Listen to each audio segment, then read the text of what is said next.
Master, welcome back again to our channel. Panibagong araw, panibagong kabanata na naman ang pagsamasamayin natin ngayong araw na ito.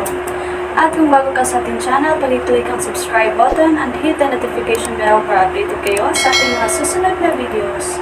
So mga Master, bago natin simulan ang ating kabanata ngayong araw na ito, huwag po sana natin skip yung ads mga Master, no, dahil malaking bagay na po yan sa ating munting channel. So simulan na natin kabanata ngayong araw na ito. Let's go!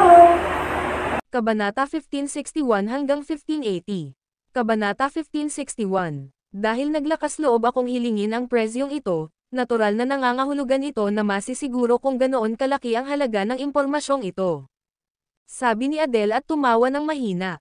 Pagkatapos, nagpatuloy siya, dahil ito ang aming unang opisyal na transaksyon, maaari kong ipaliwanag sa iyo ang aking mga patakaran. Number 1, hindi ako tumatanggap ng anumang paraan ng pagtawad pagkatapos kong pangalanan ang aking presyo. Numero 2, hindi ako tumatanggap ng anumang pag-aaksaya ng oras na pagsisiyasat, novel drama. Number 3, ibibigay ko lang sa iyo ang impormasyon pagkatapos mong magbayad. Sa iba pang mga bagay, ang tatlong panuntunang ito ay direktang sumasalamin sa tiwala sa sarili at pagmamataas ni Adele. Gayunpaman, ayon sa kanyang pagkakakilanlan at background, siya ay talagang kwalipikadong magmungkahi ng gayong malupit na kasunduan. Nag-isip sandali si Jasper, pagkatapos ay sinabing, ibigay mo sa akin ang iyong account. Mabuting tao. Ibinaba ni Adele ang telepono at maya-maya, nakatanggap si Jasper ng text message mula kay Adele. Ang receiving account ay isang pribadong account sa isang domestic bank sa ilalim ng pangalan ni Adele. Ang detalyeng ito ay nagbigay daan din kay Jasper na makita kung gaano kawalang prinsipyo at kumpiyansa ang mataas at makapangyarihang Miss Brown. Siya ay nasa isang makulimlim na negosyo, ngunit kahit na siya ay buong tapang na nag-set up ng kanyang account sa bansa. Hindi man lang siya nag-abalang magtago at direktang gumamit ng sariling pangalan para makatanggap ng pera. Ganyan ba talaga kalakas ang loob ng babaeng ito, o talagang mayroon siyang paraan para protektahan ang sarili? Habang iniisip niya ito, tinawagan ni Jasper si Jake. Nagpadala lang ako ng account number sa'yo. Mangyaring agad na ilipat ang 100 milyong box sa account na ito. Pagkatapos nito, maaari mong ihanda ang mga dokumento, at pagkatapos ay pipirmahan ko sila.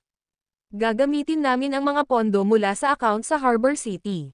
Matalino si Jake at hindi siya masyadong nagtanong. Agad niyang sinagot, agad-agad. Sa isang tabi, ang asawa ng may-ari ng tindahan ay sumandal sa tenga ng may-ari ng tindahan at bumulong habang humahadjejek. Narinig mo ba iyon? Inayos niya na may maglilipat ng pondo. Hihihi. Pinandilatan ng may-ari ng tindahan ang kanyang asawa at sinabing, bilisan mo at ilabas mo ang kwarta. Ang mga bonds ay hindi lalabas sa oras kung magsisimula itong maging abala sa ibang pagkakataon. Sa pagkakataong ito, narinig ni Jasper ang tawa ng asawa ng may-ari ng tindahan. Gayunpaman, hindi siya nagpaliwanag dahil nakaramdam din siya ng hiya.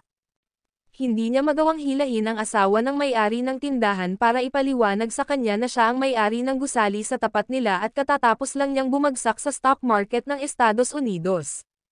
Nang matapos kumain ng hotdog si Jasper ay tinawag ulit siya ni Adele. Kakakuha ko lang ng pera. Parang kinikilig si Adele.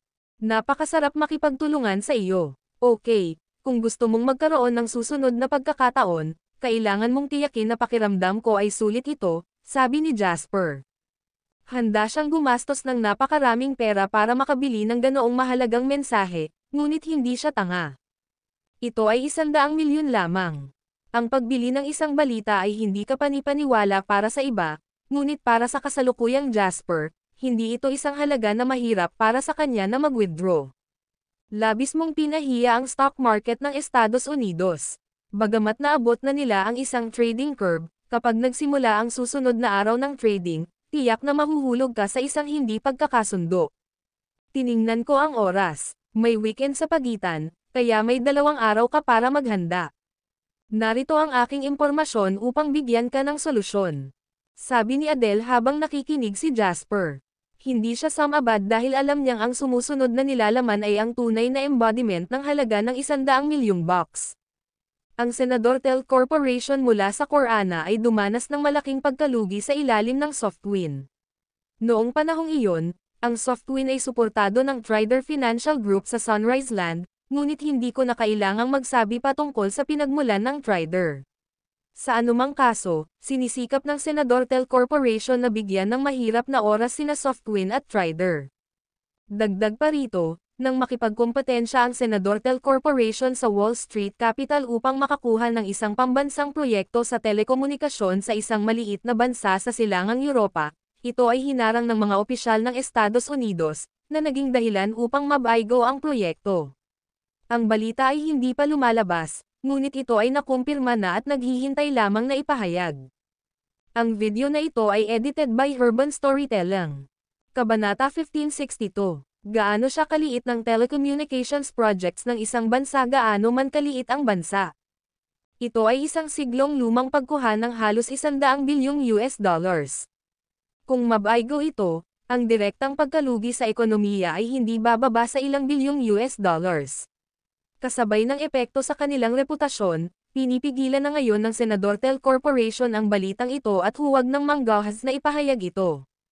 O marahil, naghihintay din sila ng isang pagkakataon upang maakit ang atensyon ng lahat, sa puntong iyon ay ipahayag nila ang balita ng kabiguan. Pagdating ng panahon, mababawasan ang negatibong epekto ng insidenteng ito sa Senador Tel.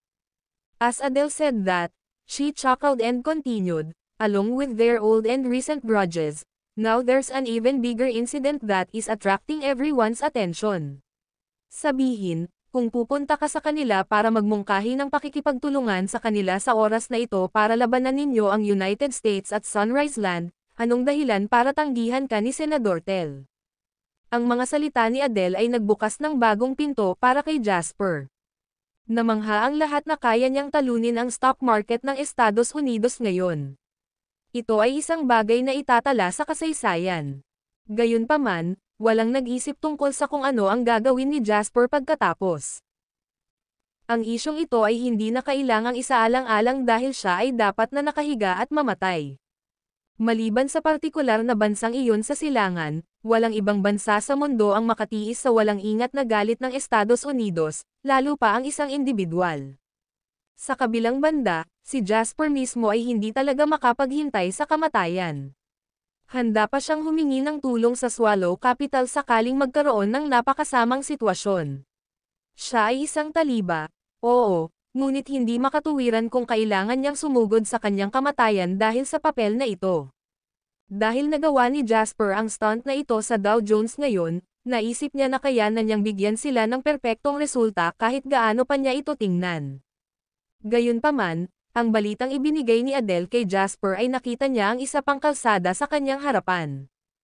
Pagdating sa plutocrats, walang ibang plutocrat sa mundo ang makakalaban sa lakas ng mga taga-Corona. Ito ay totoo lalo na para kay Senador Tel. Masasabing hanggat taga-Corona ka, hindi ka mabubuhay kung wala si Senador Tel sa iyong buhay. Mula sa pagkain, pananamit, pabahay, at transportasyon, si Senador Tel ay kasangkot sa halos lahat ng aspeto ng lipunan ng Corona. Ito ay isang kumpanyang malalim na nakatali sa pambansang sistemang panlipunan. Ang madugong puot sa pagitan ng Corona at Sunrise Land ay hindi bababa sa ugnayang ibinahagi sa pagitan ng Summerland at Sunrise Land, na ang kanilang puot ay higit na pumuputol ng makamandag.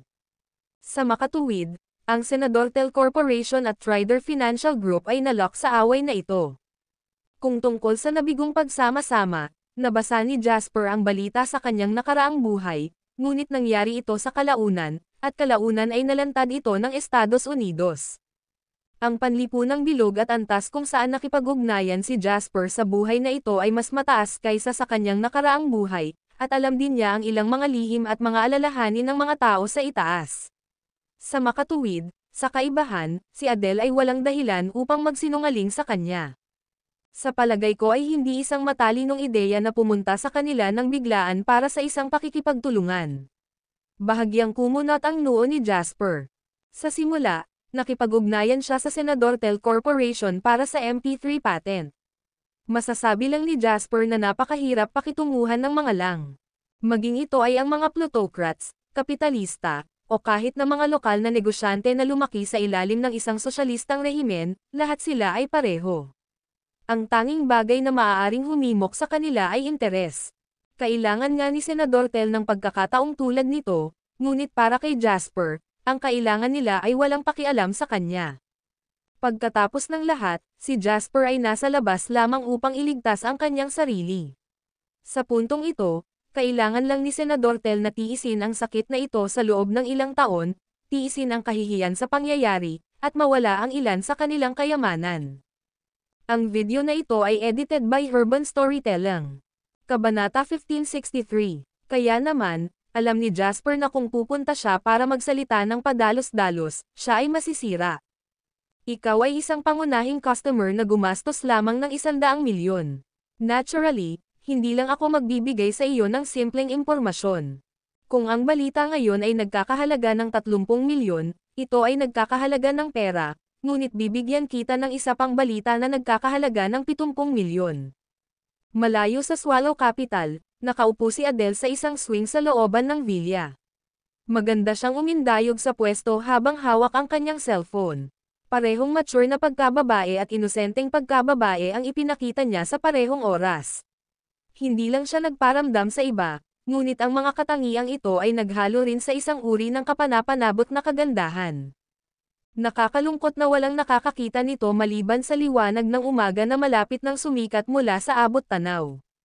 Pagkatapos ng nabigong kaso ng M&A, kinasusuklaman ni Senador Tel ang ilang grupo ng kapital sa Wall Street at natanto na kung wala ang proteksyon ng kapangyarihang pampulitika sa Estados Unidos, hindi nila magagawang makipagkompetensya sa mga mangangalakal ng Estados Unidos sa maraming negosyo sa buong mundo.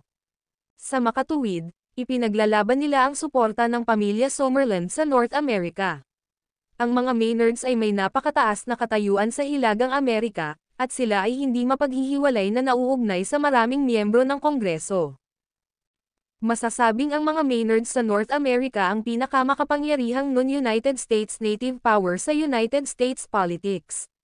Maaari pa nga nilang maimpluwensyahan ang pagbabalangkas ng mga pambansang patakaran ng Estados Unidos at kahit na makaapekto sa mga halalan. Maluwag at nanunokso ang tono ni Adele. She chuckled softly, nagkataon lang na close ka ng anak ng Maynards, tama ba ako? Celine, nakataas ang kilay na sagot ni Jasper. Noon pa man ay naramdaman niyang ang pagkakaibigan nila ni Celine ay base sa mutual exploitation, pero kasabay nito, binigyan nila ng sapat na espasyo ang isa't isa para tumagal ang kanilang pagkakaibigan. Lahat sila ay nasa hustong gulang na, at dahil sila ang nasa ganitong posisyon, magiging parang bata at walang muwang na makisali sa anumang melodramatikong mga eksena tulad ng mga batang lalaki at babae. Ang halaga ng kabilang partido ay ang ubod ng lahat ng pakikipag-ugnayan ng nasa hustong gulang. Sa prosesong ito, alam ni Jasper na si Celine ay isang miyembro ng Maynards sa North America at nagtataglay ng isang tiyak na halaga ng kapangyarihan. Gayunpaman, hindi niya talaga tiningnan ito. Sa isang banda, hindi niya gustong makipag-ugnayan sa mga puwersang pampulitika. Sa kabilang banda, nagdadalawang isip din siyang baguhin ang pagkakaibigan nilang dalawa. Hindi sumagot si Adele sa tanong na ito, at sa halip ay direktang nagsalita, "Well, lahat ng impormasyon ay naibigay na sa iyo. Ang iyong negosyo tungkol sa kung ano ang gusto mong gawin dito mula sa puntong ito. Nakumpleto na ang transaksyon sa pagitan namin. Siyempre, kung magpasya kang makipag-ugnayan sa Senador Tel, maaari akong magbigay sa iyo ng isang channel upang direktang makipag-ugnayan sa pinuno ng Senador Tel Corporation sa pinakamaikling posibleng panahon." Ngumiti si Jasper at sinabing, "Kabahagi rin ba iyon ng transaksyon?" "Hindi." Ngumisi si Adele at sinabing, "Ito ay regalo mula sa akin. Pagkatapos ay magpapasalamat ako sa iyo ng maaga, at makikipag-ugnay ako sa iyo sa oras na kailangan ko ito," sabi ni Jasper. "Mabuti naman, pero mas mabuting bilisan mo. Sa susunod na Lunes, magbubukas na ang merkado." Natapos magsalita si Adele at ibinaba ang tawag, novel drama. Sa oras na ito, natapos din ni Jasper ang kanyang ilang hotdog at soy latte. Tatayo na sana siya, pero sa kahihiyan niya ay tuluyan na niyang nakalimutang hilingin kay Jake na pumunta at magbayad ng bill. "Anak, nagastos mo na ba ang lahat ng extra mong sukli pagkatapos ng $100 million na negosyong iyon?" Nagsimulang biruin ng asawa ng may-ari ng tindahan si Jasper. Walang mali siya ang kanyang pahayag, at hindi siya kinukutya ng asawa ng may-ari ng tindahan. Ito ay isang simpleng biro lamang. Nang may sasabihin sana si Jasper, isang binata ang nagmamadaling tumakbo palabas sa loob ng shop. Morn, mag-o-overtime ako mamayang hapon, kaya hindi ako uuwi ng tanghalian. Ang video na ito ay edited by Urban Storytelling. Kabanata 1564. Sinabi ito ng binata na nagmamadaling tumakbo palabas sa kakumuha ng 2 hotdog sa kinatatayuan at tumakbo patungo sa pinto habang hinihipan ito. Hoy, punk ka, malapit lang ang kumpanya mo, pero ayaw mo pang bumalik para kumain. Bakit ka nag-overtime? Bakit ka busy? Kalahating buwan ka nang nag-overtime. Mapagsamantala talaga ang amo mo. Paanong hindi nila hahayaang kumain ang mga tao? Pinigilan ng asawa ng may-ari ng tindahan ang kanyang anak at nagreklamo. Naiinip na sagot ng binata, hindi mo sinasabi yan kapag natatanggap ko ang sweldo ko kada buwan. Magaling ang boss namin, at flexible ang trabaho ko. Hanggat matatapos ang trabaho, ayos lang kahit hapon na ako pumasok. Kaya lang, mabigat ang workload ko sa panahong ito at marami akong negosyong hahawakan sa departamento. Hindi rin mahalaga. Mas marami ako sa paggawa ng higit pa. Ang bonus ngayong buwan ay hindi bababa sa 3,000 bucks. Bilang karagdagan sa pangunahing sweldo, makakakuha ako ng 6,000 bucks sa isang buwan. Saan pa ako makakahanap ng ganoon kagandang trabaho? Noong 2001, ang buwanang sweldo na 6,000 bucks ay itinuturing na napakataas, kahit nasa malalaking lungsod. Hindi na masyadong nagsalita ang asawa ng may-ari ng tindahan matapos sabihin iyon ng kanyang anak. Nagmamadali niyang sinabi, kung gayon, dapat kang magdala ng mas maraming pagkain. Hilingin sa iyong ama na bigyan ka ng soy latte bago umalis, novel drama. Kinawian ng binata ang kanyang kamay at sinabing, hindi, huli na ang lahat. Halos lahat ay nandoon na ng alas 7:30. Kung late ako, baka hilingin sa akin ng team leader namin na mag-perform sa publiko. Kahit na ang kamatayan ay mas mabuti kaysa doon. Sa cafeteria na lang ako mag-lunch. Ang kumpanya ay naghanda ng mga pagkain para sa amin. Sabi ng binata at nilagpasan si Jasper. Dahil napakaliit ng tindahan, kung si Jasper ay nakaupo sa isang upuan, ang pasilyo sa tabi niya ay maaari lamang tumanggap ng isang taong dumadaan. Excuse me, magalang na sabi ng binata. Bumangon si Jasper at nagbalak na dumaan siya, ngunit napansin niyang may company tag sa dibdib ang binata. Jew Investment Company, Marketing Operations Department, Solly Ferguson. Ikaw ba ay isang empleyado ng JW Investment Company? Tanong ni Jasper.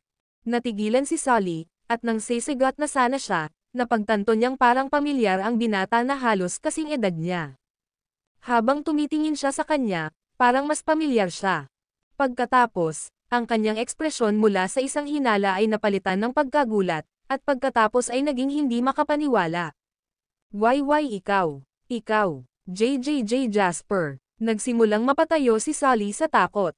Jasper Lane, nakangiting sabi ni Jasper. Why oo, Jasper Lane. Hindi. Kinabahan at natakot si Solly, pagkatapos ay mabilis niyang binago ang kanyang sinabi, si Mr. Lane po. Kinawian ni Jasper ang kamay niya at ngumiti. Basta Jasper, ayos lang. Wala kami sa opisina. Kahit sino ay maaaring maging presidente sa kasalukuyang panahon, kaya laging Mr. This and Mr. That. Nasusuka na ako sa mga bagay na ito, kaya mas gusto kong tawagin mo ako sa pangalan ko. Pakiramdam ni Solly ay parang nasa panaginip siya. Hindi niya akalain na lalabas si Jasper sa Haunted Oak Shop ng kanyang pamilya. Mr. Lane. Bakit ka nandito?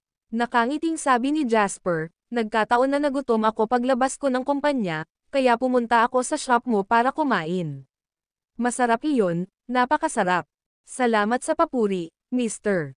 Lane. Si Solly ay medyo matigas, ngunit siya ay mukhang simple at tapat.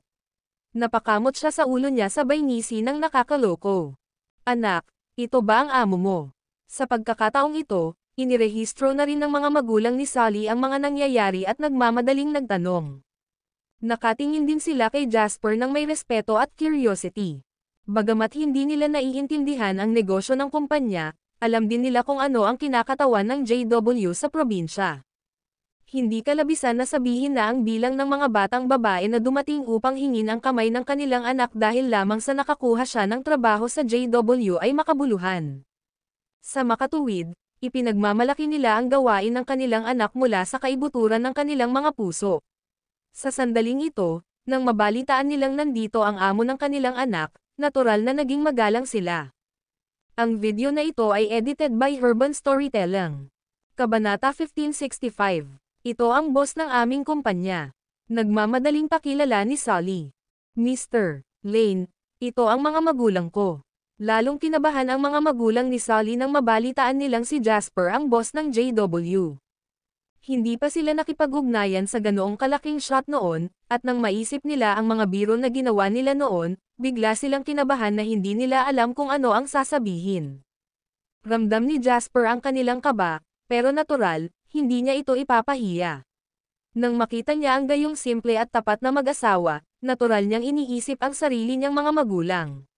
Sa isang mahinang buntong hininga, sinabi ni Jasper, "Okay, hindi ako mananatili at aabalahin ang iyong negosyo."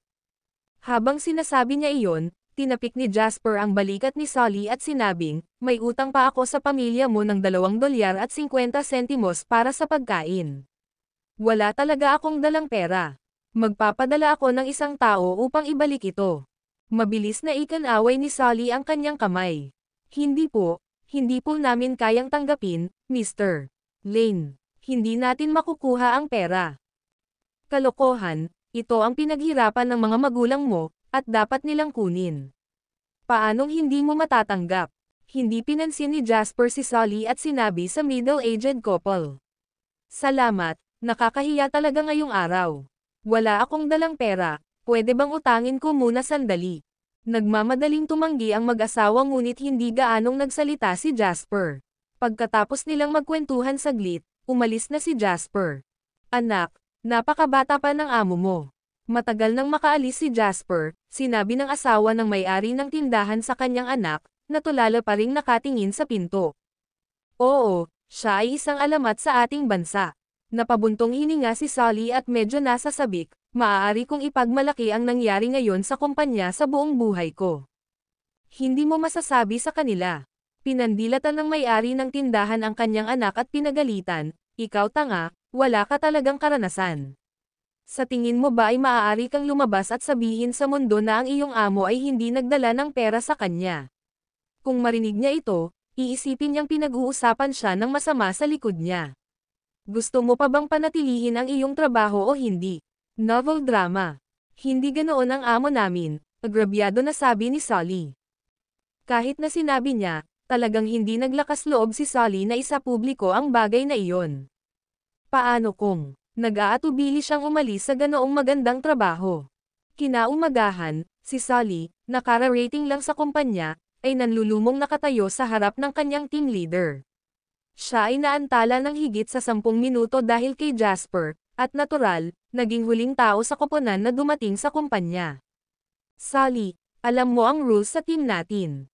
"Okay, wala na akong sasabihin. Kakailanganin mong magsagawa ng palabas sa lunch break ngayon, kaya bilisan mo at magpasya kung kakanta o sasayaw ka." Ang pinuno ng pangkat ay isang lalaki sa edad na 30s. Masayang sabi niya dito. Naghiyawan din ang ibang team members. Ang ganitong uri ng parusa ay hindi mabigat at ito ay lubhang kawili-wili. Hanggat hindi sila ang kailangang gumawa nito, masaya silang lahat na masaksihan ito. Nanlumo si Sally nang may kumatok at nagbukas ng pinto sa opisina ng kanyang team. Ang katulong ng punong opisyal ng pananalapi, si Amy Snowden, ay nakatayo sa labas ng pinto. "Miss Snowden, paano ka namin matutulungan?" Pagdating pa lang ni Amy ay agad na tumakbo palabas ang deputy manager ng marketing department ni Sally. Si Amy ang assistant ni Wendy, at ang kanyang level ay katulad ng sa deputy manager ng marketing operation department. Dahil kilala sa buong kumpanya ang pagkakakilanlan ni Wendy, bilang katulong ng asawa ng amo, maging ang boss ng marketing operation department ay naglakas loob na hindi magpahangin sa harap ni Amy. Bahagyang ngumiti si Amy at sinabing, "May nagngangalang Sally Ferguson ba dito?" Si Ms. Schuler ay pinagkatiwalaan ni Mr. Lane na ibalik kay Sally ang pera para sa almusal ngayon. Ang video na ito ay edited by Urban Storytelling. Kabanata 1566, MS, Schuler at Mr. Lane. Para sa JW ngayon, sa sukat na ito, halos hindi maka-interact ang mga ordinaryong empleyado sa 2 taong ito maliban sa summary meeting at mga email sa buong kumpanya. Sa makatuwid, ang mga pangalang MS, Schuler at Mr. Lane ay may napaka-espesyal, at halos sagrado, na kahulugan, novel drama. Katulad ng kung paano sa mga susunod na henerasyon, magiging hindi makatotohanan at isang pangarap para sa isang ordinaryong empleyado mula sa Abilon na magkaroon ng direktang pakikipag-ugnayan kay Mr. Marlon. Pagkasabi pa lang ni Amy nito, pati ang Deputy Manager ng Marketing Operations Department ay nabigla, lalo pa ang silid na puno ng mga kasamahan na napalingon kay Sally. Alam ng Deputy Manager ng Marketing Operations Department na may nagngangalang Sally, ngunit hindi pa siya nakipag-ugnayan sa kanya noon. Total, ordinaryong empleyado lang si Sally at may isang team leader sa ibabaw niya. Bukod dito, sa itaas ng pinuno ng pangkat ay ang supervisor, at sa itaas ng supervisor ay ang deputy manager, at sa wakas ay nasa itaas niya ang pangkalahatang tagapamahala ng departamento. Sally Ferguson. Nagmamadaling sumigaw ang deputy manager. Dito, tumalon si Sally at sumigaw. Lumapit si Amy kay Sally, ngumiti, at binigyan siya ng isang maliit na sobra. Sabi niya, Mr. Espesyal na sinabi ni Lane kay MS. Schuler na ihatid ang perang ito sa iyo. Hindi alam ni Sally kung paano niya kinuha ang pera. Litong-lito siya, at ang alam niya lang ay patuloy itong humahadjejek at nagpasalamat. Para kay Amy, ito ay isang simple, kahit nakawili-wili, gawain. Walang espesyal tungkol dito. Naihatid na ang pera, aalis na ako. Bagamat wala na si Amy, nananatili pa rin sa silid ang kanyang matamis na bango. Pagkaalis ni Amy, ang buong marketing department sumabog sa excitement. Nagtipon ang lahat sa paligid ni Sally at sabay-sabay na nagtanong, "Wow, Sally, hindi ko alam na magkakilala kayo ni Mr. Lane." Mr. Partikular na hiniling ni Lane kay MS. Schuler na kumuha ng taong magpadala ng pera. Magkano ito? Kahit na ang deputy manager ay masyadong mausisa, lalo na ang mga ordinaryong empleyado. Nagmamadaling sinabi ni Sally, huwag kang mag-overthink. Si Mr. Lane ay kumain sa tindahan ng aking pamilya kaninang umaga at nakalimutang magdala ng pera. Kaya, partikular niyang inutusan ang isang tao na ipasa sa akin ang pera. Habang sinasabi niya iyon, binuksan ni Sally ang sobra, inilabas ang $2.50 sa loob, at sinabing, "Tingnan mo, ito ay talagang pang-almusal at wala nang iba pa." Nang makitang ito ay talagang isang maliit na bagay, ang lahat ay agad na nadismaya. Para kina Sally at Jasper, ito ay isang maliit na bagay lamang at isang yugto ng kanilang buhay. Hindi binigyan ng espesyal na pansin ni Jasper si Sally dahil dito at kung nais ni Sally na magkaroon ng mas magandang oras sa kumpanya, kailangan niyang patuloy na umasa sa kanyang mga kakayahan at kasanayan sa lipunan. Pagkatapos ng isang episode, ito ay magiging isang bagay ng nakaraan. Kung may pagbabago man sa buhay ni Sally, naging prime breakfast destination ng mga empleyado ng JW ang hotdog shop nila dahil sa hitsura ni Mr. Lane pagkatapos ng insidenteng ito. Nahigitin pa ng katanyagan nito maging ang karinderya ng kumpanya, na kilala sa masarap at masaganang pagkain. Nang makuha ni Sally ang pera, tumatawag si Jasper sa malayong distansya. "Kailangan ko ang iyong tulong para sa isang bagay, at ito ay matatapos lamang sa 2 araw na ito." Diretso sa punto si Jasper. Malayo sa Harbor City, si Celine ay nasa loob ng opisina sa punong tanggapan ng Terre Regional Branch ng Colossal Investments nang iyuko niya ang kanyang ulo at pirmahan ang kanyang pangalan sa isang dokumento. Matapos ibigay ito sa sekretarya at sumenyas na umalis na siya sa opisina, komportableng sumandal si Celine sa kanyang upuan at nagbiro, "Mr. Lane, hit ka ngayon at dinurog mo pa ang stock market ng United States. Ano pa ang maitutulong sa iyo ng isang munting dalagang tulad ko?" Ang video na ito ay edited by Urban Storytelling. Kabanata 1567. Napakatindi ng katotohanan na makikita ito ng sino mang may matalinong mata. Kailangan ko bang ipakita sa iyo kung gaano ako kabalisa? Ngumiti ng mapait si Jasper. Ngumuso si Celine. Alam mo rin bang malala ang kahihinatnan nito? Alam mo na, pero ginagawa mo pa rin. Ngayong nagawa mo na ito, katumbas na ito ng pananakit sa Estados Unidos at sa kabuuan ng Wall Street. Kung hindi ko ito gagawin, masasaktan ko rin sila. Posible bang asahan ang mga kapitalistang matatandang iyon na palayain ako? Sabi ni Jasper sa pangungulit. Nilero ni Celine ang kanyang mamahaling pluma. 50 piraso lamang ng limitadong edisyong ito ng Montblanc Bohème ang naibenta sa buong mundo. Ang isa ay makakakuha ng mga kapalit na bahagi para dito sa buong buhay nito, na ginagawa itong lubhang mahalaga. Kung ang ibang tao ay nakakuha ng ganoong panulat na sapat ang halaga upang ipagpalit sa pinakamahal na sports car, malamang na ilalagay nila ito sa cabinet upang mahalin ito, ngunit sa mga kamay ni Celine, bumalik ito sa pinakamahalagang tungkulin nito. Ito ay para lamang sa pagsusulat. Isa kang marangal na tao ngayon. Tell me, what the hell is it? Alam ni Celine na hindi lalapit si Jasper sa kanya kung wala siyang kailangan, lalo na sa kritikal na oras na ito. Kailangang mayroong isang bagay na napakahalaga dahil hinahanap siya nito, kaya hindi siya nag-aksaya ng maraming oras. Narinig ko na ang Senador Tel Corporation ay nakipag-ugnayan sa iyong pamilya, at umaasa silang makakuha ng tulong mula sa iyong pamilya sa larangan ng politika ng Estados Unidos, tanong ni Jasper. Nagtaas ng kilay si Celine. Matalim ang kilay ni Celine, at napakabihirang magkaroon nito ang mga babae dahil hindi ito madaling tingnan. Kung ang isang ordinaryong babae ay may ganoong kilay, hindi may iwasang magmumukha siyang bastos at hindi maayos. Gayunpaman, ang matatalim na kilay ay umakma kay Celine.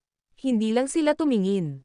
Panlalaki, ngunit nagdagdag sila ng matalim na aura kay Celine na hinding-hindi magagawa ng isang karaniwang babae.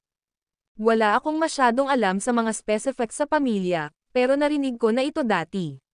Mr. Lane, iba ka. Kung tutuusin, parang wala kang pakialam sa pamilya ko, pero secretly, alam mo ang ganitong confidential na balita. Hindi naman nagpanggap na nagulat si Celine. Bilang isang pinagmulan ng Summerland, maaari siyang magkaroon ng mahalagang papel na gagampanan sa politika ng Estados Unidos. Sa isang banda, nagugat ito sa mga espesyal na pambansang kondisyon ng Estados Unidos, at sa kabilang banda, itinampok din ito kung gaano talaga ki-special at makapangyarihan ang mga Maynards. Hindi naging madali para sa mga ordinaryong tao na malaman ang pagkakaroon ng mga Maynards. Higit pa riyan, ang pag-alam sa mga lihim ng pamilya ay hindi lamang isang bagay na kayang gawin ng mga ordinaryong tao. Natural, mayroon akong mga channel. Pinigilan siya ni Jasper sa tenterhooks at hindi nilayon na ibenta si Adele. Sa aking kasalukuyang sitwasyon, nilayon kong dalhin ang Senador Tel Corporation sa laro, ngunit kailangan ko ng ilang mga chips upang mapabilib sila. Kailangan lang niyang ibunyag ang kalahati ng gusto niyang sabihin sa isang matalino. Hindi na niya kailangang magpaliwanag ng sobra. Kaya, maaari niyang isave ang kanyang oras at pagsisikap. Sure enough, naintindihan naman agad ni Celine. Naging solemn na ang ekspresyon niya.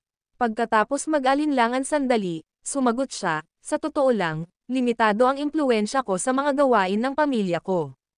Naiintindihan ko, kaya kung pwede lang, sana maipasa mo ang message ko para sa akin. Hanggat may interes, wala akong iniisip na anumang bagay na hindi maaaring pagtulungan sa mundong ito. Ngumiti si Celine at sinabing, Jasper, you are a businessman through and through. Gayunpaman, kailangan mong maunawaan na sa isang pamilya na tulad ng sa akin, politika ang ating core, sila ang ating mga ugat. Baka hindi tayo masway sa taktika ng isang businessman. Ang mga negosyante o politiko ay kabilang sa mga pinakamaruming tao sa mundo, ngunit mayroon kaming isang bagay na pareho, mga interes. Tumawa si Jasper. Okay, ipaparating ko agad sa pamilya ang kahulugan mo. Kung tungkol sa mga kondisyon na ino-offer nila o kung tumugon man sila sa iyo, wala akong pakialam, sabi ni Celine. Ang video na ito ay edited by Urban Storytelling. Kabanata 1568. Matapos ibaba ang tawag kay Jasper, umupo si Celine sa opisina at nag-isip sandali.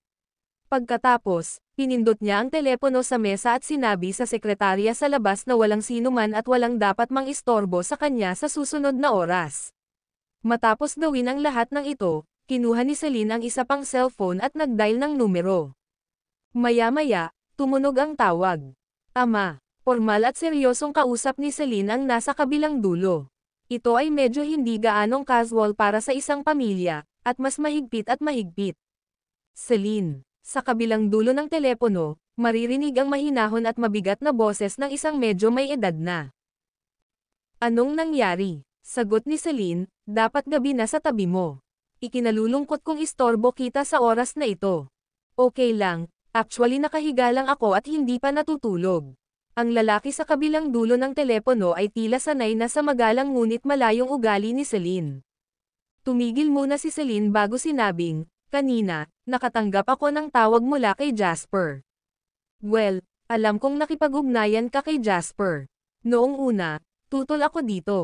Pagkatapos ng lahat, ang katayuan at pagkakakilanlan ng aming pamilya ay ginagawang hindi naaangkop para sa amin na magkaroon ng masyadong maraming pakikipag-ugnayan sa sinuman sa Summerland, ngunit ngayon ay tila ang iyong pamumuhunan ay maaaring magbigay sa iyo ng ilang hindi inaasahang pagbabalik. Mahinahong sinabi ni Celine, hindi lang ito puhunan, padre. Ibig mong sabihin gusto mong sabihin sa akin na may gusto ka pang mangyari sa kanya. Sa kabilang dulo ng telepono, tila hindi nasisiyahan ang lalaki, novel drama. Nagnganga ang ngipin ni Celine. Pare, maraming taon na akong wala sa pamilya at ngayon at may sarili na akong trabaho. Sa palagay ko ay maaari akong magkaroon ng sarili kong independenteng grupo ng lipunan na iba sa nilalayon mo. Hey, kung may ganitong kakayahan ka, ikaw na lang mag-isa ang bahala sa mapapangasawa mo. Bakit kailangan mong lumapit sa iyong pamilya? Kung hindi, sa tingin mo ba ay napakadali niyang ma-provoke? Puno ng paghamak ang boses ng lalaki sa telepono. Sinabi ko na sa iyo na hindi ko tatanggapin ang kasal na iyon. Pinilit niyo ako. Ayos lang kung pinilit mo ako, dahil ipinanganak at pinalaki ako ng mga Maynards kaya dapat mag-ambag ako sa pamilya. Nabayaran ko na ang mga gastusin sa pamumuhay at tirahan sa loob ng maraming taon, ngunit dahil tapos na ang ating kontrata, sana ay huwag mo nang banggitin pa ang pangyayaring iyon, ama. Natahimik sandali ang lalaki sa kabilang side ng telepono matapos niyang marinig ang mainit na boses ni Celine.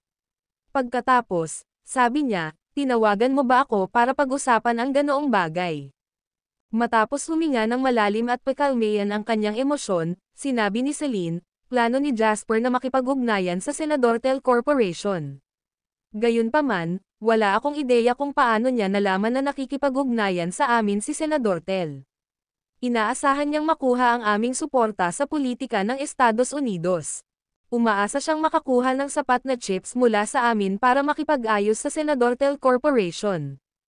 Ipinapakilala si Senador Tel sa laro. Iyan ay isang kawili-wiling ideya. Bahagyang naging alerto ang lalaki sa kabilang dulo ng telepono. Noon, sinubukan niyang i-involve si Softwin, tapos ngayon gusto niyang mag-rope sa Senador Tel. Magiging malabo ang sitwasyon kapag ang isang kaibigan at isang kaaway ay sumali sa laro.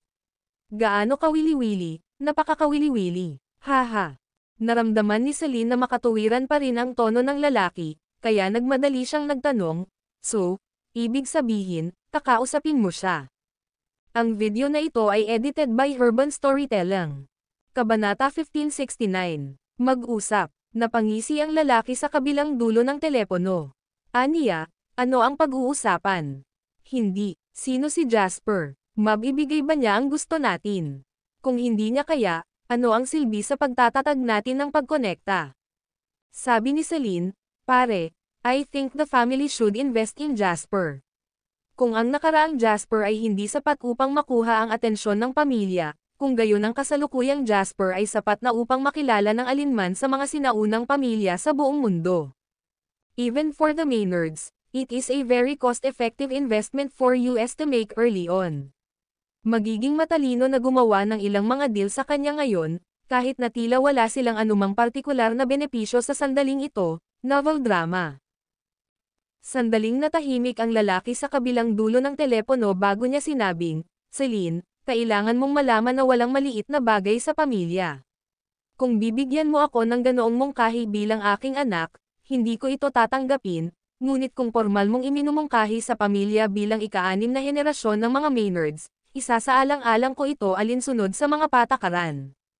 Bilang miyembro ng pamilya, nagsusumite ako ng formal na panukala sa pamilya. Sulit si Jasper Lane sa puhunan ng pamilya sa maagang yugtong ito, matigas na sabi ni Celine. Dahilan. Walang emosyong sabi ng lalaki sa kabilang dulo. Isang taon na ang nakararaan, si Jasper ay isa lamang nobody sa isang maliit na county sa Summerland. Imposibleng makipag-ugnayan siya sa akin, lalo pa ang pamilya. Kalahating taon na ang nakalipas, naging isa na si Jasper sa pinakamayamang tao sa Summerland. Pinakamahalaga, ang lahat ng kanyang mga industriya ay may mataas na halaga at mataas na nagbabalik na mga industriya na nagtatarget sa mga teknolohiya sa hinaharap. From his involved industries alone, nakikita ko ang ambisyon niya. Ang nais niyang makuha ay hindi lamang ang tubo ng isang tiyak na industriya, kundi ang lipunan sa kabuuan. Nais niyang bumuo ng isang tunay na social ecosystem. Sena sa industriya ng laro, Terryzone sa industriya ng lipunan, Abilon sa industriya ng e-commerce, pati na rin sa industriya ng real estate, at industriya ng pelikula at entertainment. Ang mga asset na ito ay lahat ng mga industriya na may pinakamaraming halaga ng pamumuhunan sa bagong siglo. Hindi ito maitatanggi ng Maynards o Colossal Investments. Bigyan mo pa siya ng 10 taon. Sa hinaharap, hindi isang hyperbole na sabihin na ang buong lipunan ng Summerland ay maaaring hindi gumana nang wala siya. Sa kabilang banda, nabagsak niya ang stock market ng Estados Unidos gamit ang kanyang sariling kapangyarihan. Gaano man karaming mga pagkakataon ang naganap, at hindi alintana kung siya ay oportunista o hindi, ang mga katotohanan ay katotohanan. Ang motto ng mga ninuno ng Maynards ay maghanap ng katotohanan mula sa mga katotohanan, at walang sino man ang makakaila niyan. Pagkatapos niyang sabihin ito, huminga si Celine at sinabi sa hindi pa naganap na solemn na tono, "Pare, bilang ikalimang henerasyong pinuno ng Maynards, hindi mo maaaring palampasin ang pamilya ng pagkakataong makipag-ugnayan sa isang taong posibleng mangibabaw sa Summerland at kontrolin ang mga mapagkukunan ng lipunan nito sa susunod na 10 taon dahil sa iyong pagmamataas. Batay sa aking paghatol, ang kinabukasan ng mundo ay nakasalalay sa Summerland, at ang kinabukasan ng Summerland ay kay Jasper." Matapos sabihin ni Celine ang kanyang huling pangungusap, halatang-halata na si Celine ay patungkol kay Jasper ng walang kapantay, dahilan upang mapabuntong hininga ang lalaki sa telepono. "Ganyan ka ba ka-optimistic sa kanya? Celine, kailangan mong malaman na nakikipag-usap ka ngayon sa patriarch ng Maynards bilang miyembro ng Maynards, hindi bilang anak ng kanyang ama. Kung pinag-uusapan natin ang huli, maaari kang makipag-usap ng casual, ngunit sa una, ikaw ang may pananagutan sa bawat salitang sasabihin mo," sabi ng lalaki sa telepono sa malalim na boses. Mapait ng ngiti si Celine at sinabing, "Pare, sa pagitan natin, nagkaroon na ba ng casual na pag-uusap sa pagitan ng isang ama at isang anak na babae?" Natahimik sandali ang kabilang dulo ng telepono. Samantala, halatang ayaw ni Celine na ituloy ang paksang ito. Sinabi niya, "Ama, sa komprehensibong pagsusuri sa kalidad ng kabataang henerasyon na pinanghahawakan ng pamilya tuwing 8 taon, ang aking macroscopic policy theory ay nanalo ng 3 magkakasunod na beses. Kaya sa tingin ko, may mga dahilan ang pamilya para seryosohin ang mga sinabi ko. Kung kinakailangan, maaari akong magsumite ng isang formal na panukala sa ikatlong henerasyong matatanda ng pamilya sa ilalim ng aking pangalan." Ang video na ito ay edited by Urban Storytelling. Kabanata 1570. Tiniyak nito na halos walang pangunahing tungkulin o pansuportang tungkulin ang Maynards. Dagdag pa rito, napakinabanggan din nito ang paggamit ng mga talento at potensyal ng bawat miyembro ng pamilya. Matapos magretiro ang pinuno, direktang pumasok siya sa institusyon ng elders at nagkaroon ng pinakamataas na kolektibong kapangyarihan. Sa ganitong paraan, maaari itong ituring na ginagarantiyahan ang mga interes ng ulo. At ngayon ang mga Maynards ay nasa ika-6 na henerasyon, at maging ang mga nakatatandang ika-7 henerasyon na mga bata ay nagsimulang mag-enroll sa paaralan. Sa makatuwid, ang pinakamatandang matatanda sa Elders Institution sa kasalukuyan ay mula sa ika-3 henerasyon at bahagi ng ika-4 na henerasyon. Para sa isang pamilya tulad ng mga Maynards, ito ay isang napakahalagang kaganapan para sa isang miyembro ng pamilya na formal na magsumite ng isang panukala sa Elders Institution. Para sa ulo ng pamilya, ito ay katumbas ng provocation. "Pinagalit mo ba ako?" malamig na sabi ng ama ni Celine. Ikaw ang padre de pamilya at may karapatan kang i-veto ang aking panukala, ngunit bilang miyembro ng pamilya, maaari rin akong direktang magsumite ng panukala sa institusyon ng mga nakatatanda pagkatapos ng iyong pag-veto, walang pakialam, sabi ni Celine. Ngunit kailangan mong malaman na kapag ang iyong mungkahi ay tinanggihan ng institusyon ng mga nakatatanda, ikaw at maging ang aking prestihiyo ay lubhang maaapektuhan. Pare, kung tatanggihan mo ito dahil ito ang mungkahi ko, maaari ko lang itong piliin, tugon ni Celine. Matagal na katahimikan ang nasa kabilang dulo ng telepono pagkatapos niyang sabihin iyon. Mula sa pananaw ng pamilya, kapag tinulungan natin si Jasper, katumbas na ito ng pagtulong kay Jasper na makitungo sa Estados Unidos. Dahil ang ating pinagmulan ay nasa Estados Unidos. Kapag nahuli tayo ng mga kalaban sa politika, gagawin nitong pasibo ang pamilya. Pilit na binago ng ama ni Celine ang kanyang isip. Ama, kung hindi natin gagawin ito, makikipagkamay ba ang ating mga kalaban sa politika at panatilihin ang kapayapaan sa atin? Tanong ni Celine, novel drama. Handa ka bang gawin ito para sa kanya? Alam ba niya na nagbayad ka ng ganoon kataas na halaga? Biglang tanong ng tatay ni Celine. Mahinahong sagot ni Celine, hindi ko kailangan na malaman niya, sa tingin ko ito lang ang dapat kong gawin. Parehas kayo ng nanay mo sa bagay na ito, hindi maipaliwanag na sabi ng ama ni Celine. For her sake, sana makatabi mo ako this time, mahinang sabi ni Celine. Matapos ang mas mahabang katahimikan, walang pakialam na sinabi ng ama ni Celine, dahil sinabi mo na kailangan ng pamilya na mamuhunan sa kanya. Fine, mag-invest tayo ng malaking halaga sa kanya. Sabihin mo kay Jasper, kung gusto niya ang suporta ng mga Maynards, pagkatapos ay matapos ang bagay na ito, pumunta siya sa akin at hingin ang iyong kamay sa kasal. Ang mga salitang ito ay nagdulot ng pagbabago sa ekspresyon ni Celine. Pare, nakakainis kang manggugulo. Di ba sabi mo worth the investment siya? Pinakasalan ko ang aking nag-iisang anak na babae. Ang pinakamagandang miyembro ng ika-6 na henerasyon o ng mga Maynards sa kanya. Hindi ba ito ay isang malaking pamumuhunan? Basta manugang siya ng mga Maynards, walang pwedeng gumalaw sa kanya sa United States, including Washington. Pero kung hindi siya pumayag, then there's no need to talk about this. Huwag mong sabihing hindi kita binigyan ng pagkakataon. I've gave him the chance and it's up to him if he can grasp it or not. O marahil, ikaw ang bahala. Napasinghap si Celine sa narinig. Ang sinabi ng kanyang ama. May fiancé na siya at si Anna. Pagtingin ko sa kanya, anong gusto mong gawin ko? Problema mo yan. Humalaklak ang ama ni Celine at sinabing, pareho pa rin ang pahayag. Binigyan na kita ng pagkakataon. Pinagdikit ni Celine ang mga labi at hindi umimik. Ang video na ito ay edited by Urban Storytelling.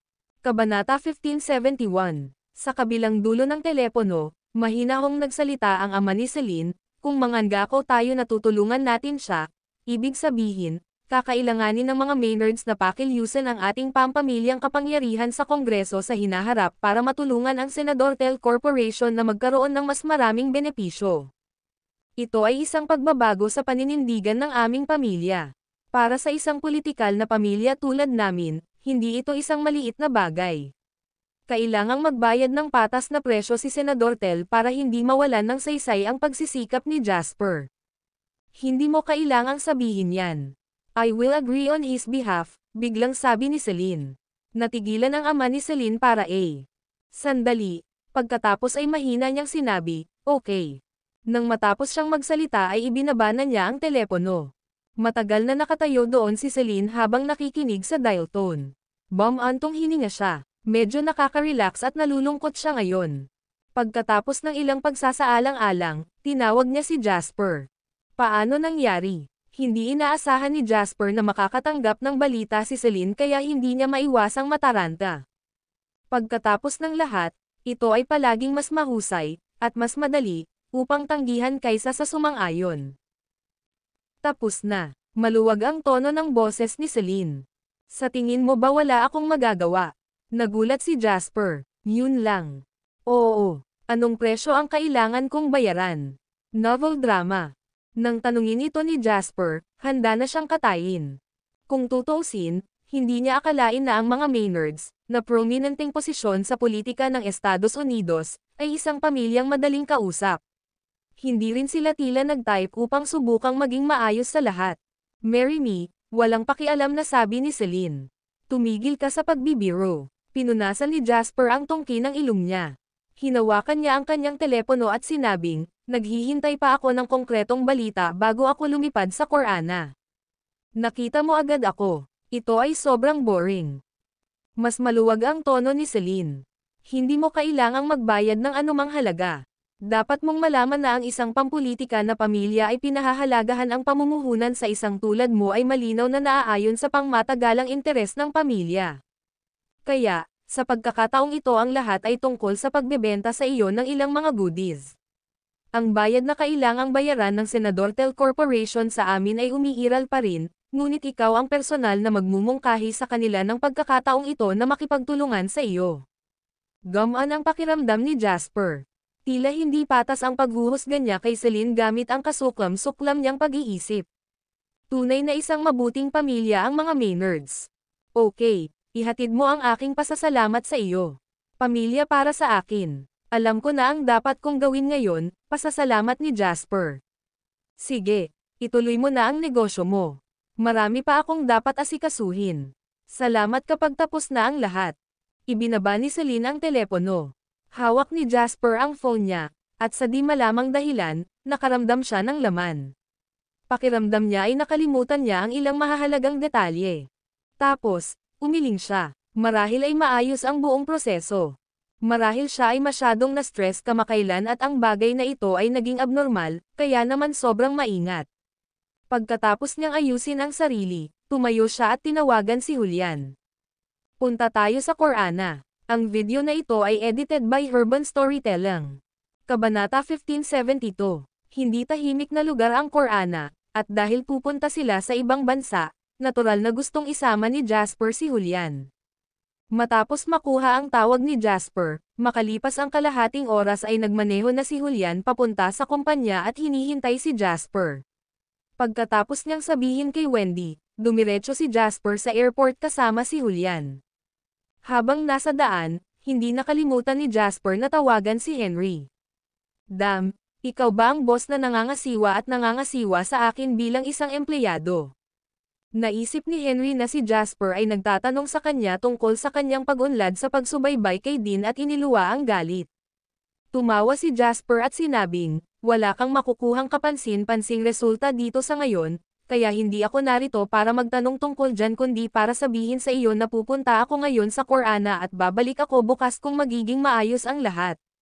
Tinadyakan ni Henry ang kanyang mga paa at sinabing, "F*** me, nagtatrabaho ako para sa iyo ng libre habang pupunta ka para magsaya. Tao ka pa rin ba? Hindi ako aalis para magsaya. Magnenegosyo ako," paliwanag ni Jasper. Malungkot na sinabi ni Henry, "Kalimutan mo na, hindi mo na nga ako sinasama kapag lumalabas ka para magsaya." Magsasalita na sana si Jasper, pero narinig niyang biglang nagsalita si Henry, "I just received a message." "Okay, ibababa ko na ang tawag. Sa panahong ito, natuklasan ko na ang asong si Dean ay maraming sikreto. Hihintayin kitang bumalik." Pagkatapos magsalita ay ibinaba ni Henry ang telepono. Nagkibit-balikat si Jasper at hindi ito masyadong pinansin.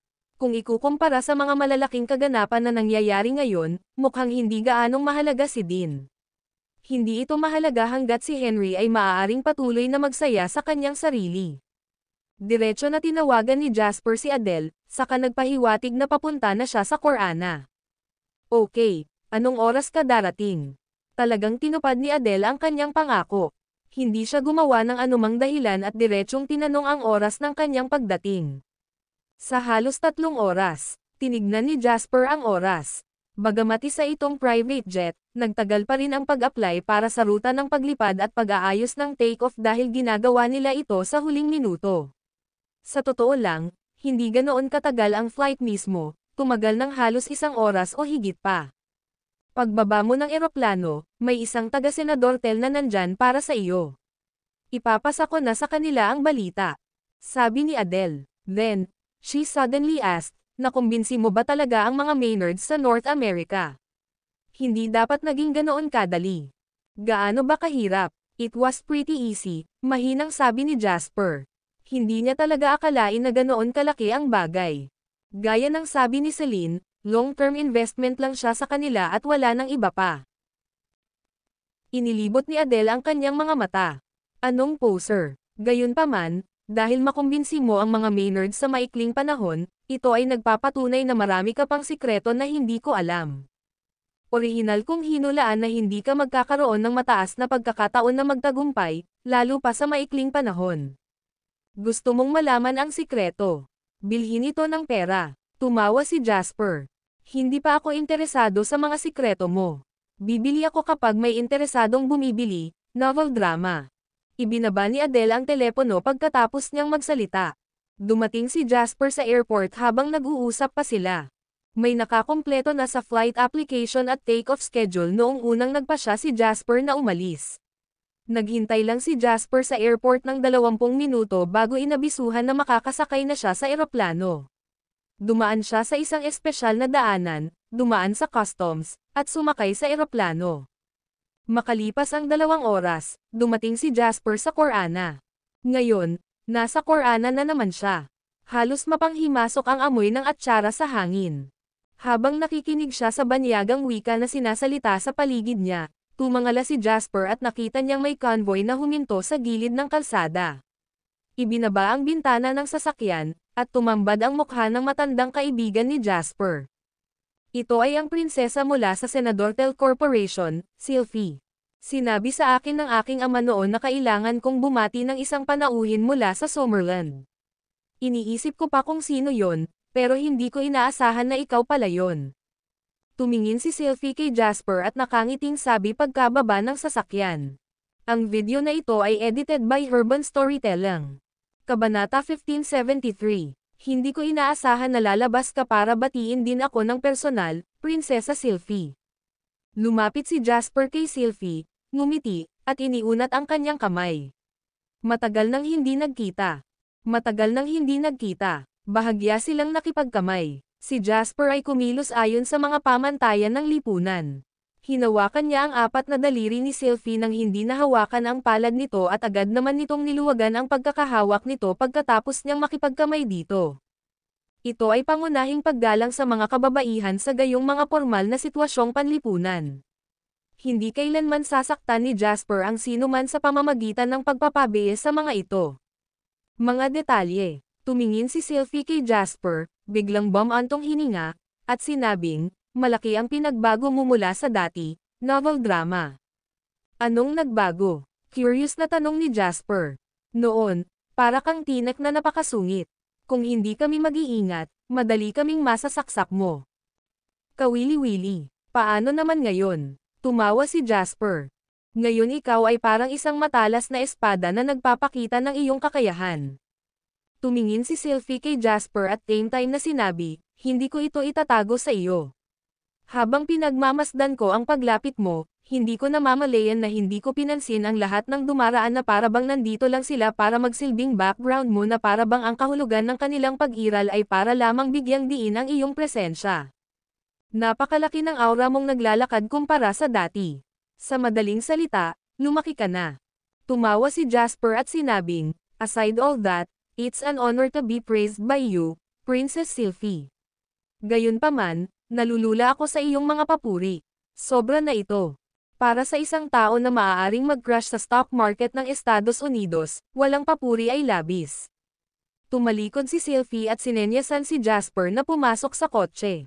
Pagkapasok ni Jasper sa sasakyan ay sumakay na si Sylvie sa kotse galing. Ang kabilang panig. Inayos ni Julian na maupo sa kotse sa likuran nila. Ang convoy ay nagsimulang kumilos ng mabagal at nagtungo sa labas. Hindi lang ako ang bumagsak sa stock market ng Estados Unidos. Higit pa, ito ay malayo sa isang pag-crash. Ito ay pansamantalang pagkawala lamang sa pinakamainam. Ang simbolikong kahulugan ng pagkawalang ito ay mas malaki kaysa sa aktwal na epekto. Pagkatapos ng lahat, hanggat ang Wall Street Capital at ang Federal Reserve ay umiiral, ang stock market ng Estados Unidos ay hindi maaaring bumagsak. Napakatapat ni Jasper habang nakaupo sa kotse. Hindi niya ipinagmalaki ang kanyang sarili, At hindi rin niya hinamak ang kanyang sarili. Sinabi lang niya ang mga katotohanan bilang sila. Ngumiti si Sylvie at sinabing, ngunit marami ang hindi nag-iisip ng gayon. Habang nag-uusap ang dalawa ay tumunog ang cellphone ni Jasper. Si Adele iyon. Paano ito? Nakita mo ba yung sumando sa'yo? Medyo nanunokso ang tono ni Adele. Nag-uusap kami sa kotse. Ikaw pa ang nag-ayos para dito. Nagulat si Jasper. Wala lang. Ang ganda ng prinsesa ni Senador Telno. She's all natural, pang-aasar ni Adele. Matagal na tayong magkakilala, walang magawang sabi ni Jasper. Nagulat si Adele sa kabilang dulo ng telepono, at pagkatapos ay napahiya siya. May mga magagandang babae pa ba sa mundo na hindi mo kilala? Lahat sila ay may kahanga-hangang background din. Napaka-playboy mo. Pagkatapos magsalita, hindi man lang binigyan ni Adele ng pagkakataon si Jasper na magpaliwanag bago niya ibinaba ang telepono. Hindi nakaimik si Jasper. Wendy never complained about this, so sino si Adele para mag-pout? Kaibigan mo, mahinang tanong ni Sylvie, isang kasosyo sa negosyo sa pinakamahusay. Napakunot naman ang noo ni Jasper at sumagot. Ang video na ito ay edited by Urban Storytelling. Kabanata 1574. Bagamat hindi kalakihan ang Korana, napakalayo talaga nito mula sa paliparan hanggang sa labas ng lugar kung saan matatagpuan ang Senador Tel Corporation. Dahil bahagi sila ng isang convoy, imposibleng magmaneho ng masyadong mabilis. Kaya naman, pagkatapos ng mga unang pagbati at maliit na usapan, si Jasper, na sobrang tensyonado, ay nakatulog ng hindi man lang namalayan. Ang banayad na pag-alog ng mga sasakyan kasama ang katotohanan na siya ay patuloy na nagpupuyat nitong mga nakaraang araw ay napatunayang labis para sa kanya. May pinag-uusapan silang topic ng mapansin ni Sylvie, na naghihintay ng sagot ni Jasper, na matagal niyang hindi narinig na nagsalita si Jasper. Kaya, lumingon siya at nakitang nakatulog si Jasper habang nakasandal sa kanyang upuan. Hindi niya maiwasang makaramdam ng kawalan ng magawa. Para sa sinumang babae, ang katotohanan na ang isang lalaki ay maaaring makatulog habang nakikipag-chat sa kanila ay isang malaking dagok sa kanilang pagpapahalaga sa sarili. Gayunpaman, hindi ordinaryong babae si Sylvie. Tahimik niyang inutusan ang convoy na magmaneho ng mas mabagal. Pagkatapos, umupo siya sa isang tabi at tinignan ng mabuti si Jasper. Sa totoo lang, tiyak na hindi si Jasper ang uri ng gwapong lalaki na magpapamanga sa mga tao sa unang tingin. Gayunpaman, ang alindog ni Jasper ay kapag tinitigan mo siya, lalo siyang nagiging kaakit-akit. Kung ang isang babae ay naaakit lamang sa hitsura ng isang lalaki, kung gayon maaari lamang siyang ilarawan bilang mababaw, novel drama. Karamihan sa tunay na alindog ng isang lalaki ay nasa loob. Kung ang isang gwapong lalaki ay walang pera o hindi man lang ambisyoso, may matinong babae kaya na gustong makasama siya. Para kay Sylvie, isang nobelang karanasan ang panunood kay Jasper na natutulog sa ganitong paraan. Sa totoo lang, ito ang unang pagkakataon na nakakita siya ng lalaking natutulog mula nang siya ay tumanda. Ang huling pagkakataon na nasaksihan niya ang ganoon ay nang makita niyang umidlip ang kanyang ama at lolo noong bata pa siya. Gayunpaman, walang paghahambing sa pagitan ng dalawa. Si Jasper ay isang lalaki, o sa halip, isang lalaki na kasing edad niya. Gaya ng ibang babae, hindi maiwasan ni Sylvie na ma-curious. Anong uri ng kapangyarihan ang nakatago sa tila ordinaryong katawan ng lalaking ito na naging dahilan upang maabot niya ang puntong ito sa napakaikling panahon?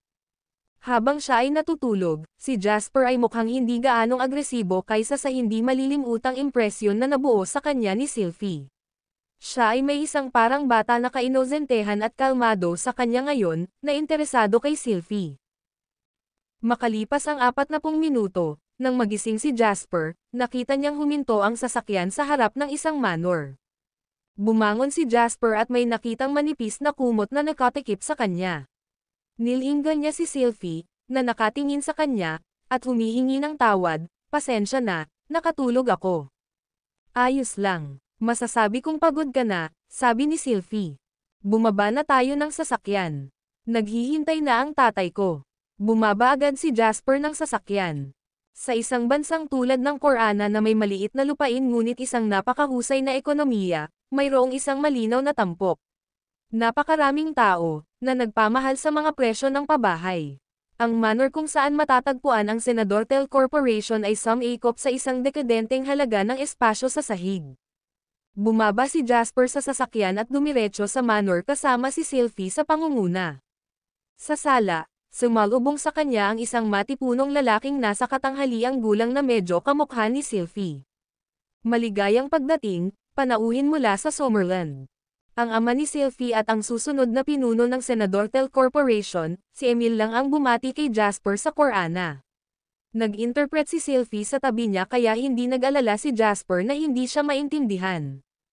Mr. Emil, salamat sa iyong mabuting pakikitungo. Habang kaharap niya ang isang tulad ni Emil, na siyang hahabulin sa buong Senador Tel Corporation sa loob ng ilang taon at siya rin mismo ang nagdulot ng sunod-sunod na mga pangyayari, biglang naging alerto si Jasper. Sa dati niyang buhay, sa media at internet lang niya nakikilala si Emil, pero ngayong nakatayo na siya sa harap mismo ng lalaki, nakita niyang napakasarap kausap ni Emil. Marahil ito rin ang isa sa mga dahilan kung bakit siya magdudulot ng mga panloob na salungatan sa loob ng plutokratikong pamilyang ito sa hinaharap. Hindi siya naging assertive. Pagkatapos ng palitan ng bati ng dalawa, ngumiti si Emil at sinabing, nasa study na ang tatay ko. Bakit hindi tayo dumiretso? Okay, dahil narito siya para pag-usapan ang mga bagay na pangnegosyo, hindi nagdili-dali si Jasper sa sobrang formalidad. Tumanggaw lang siya at sumang-ayon. Pagkatapos ay pumunta ang tatlo sa study sa itaas.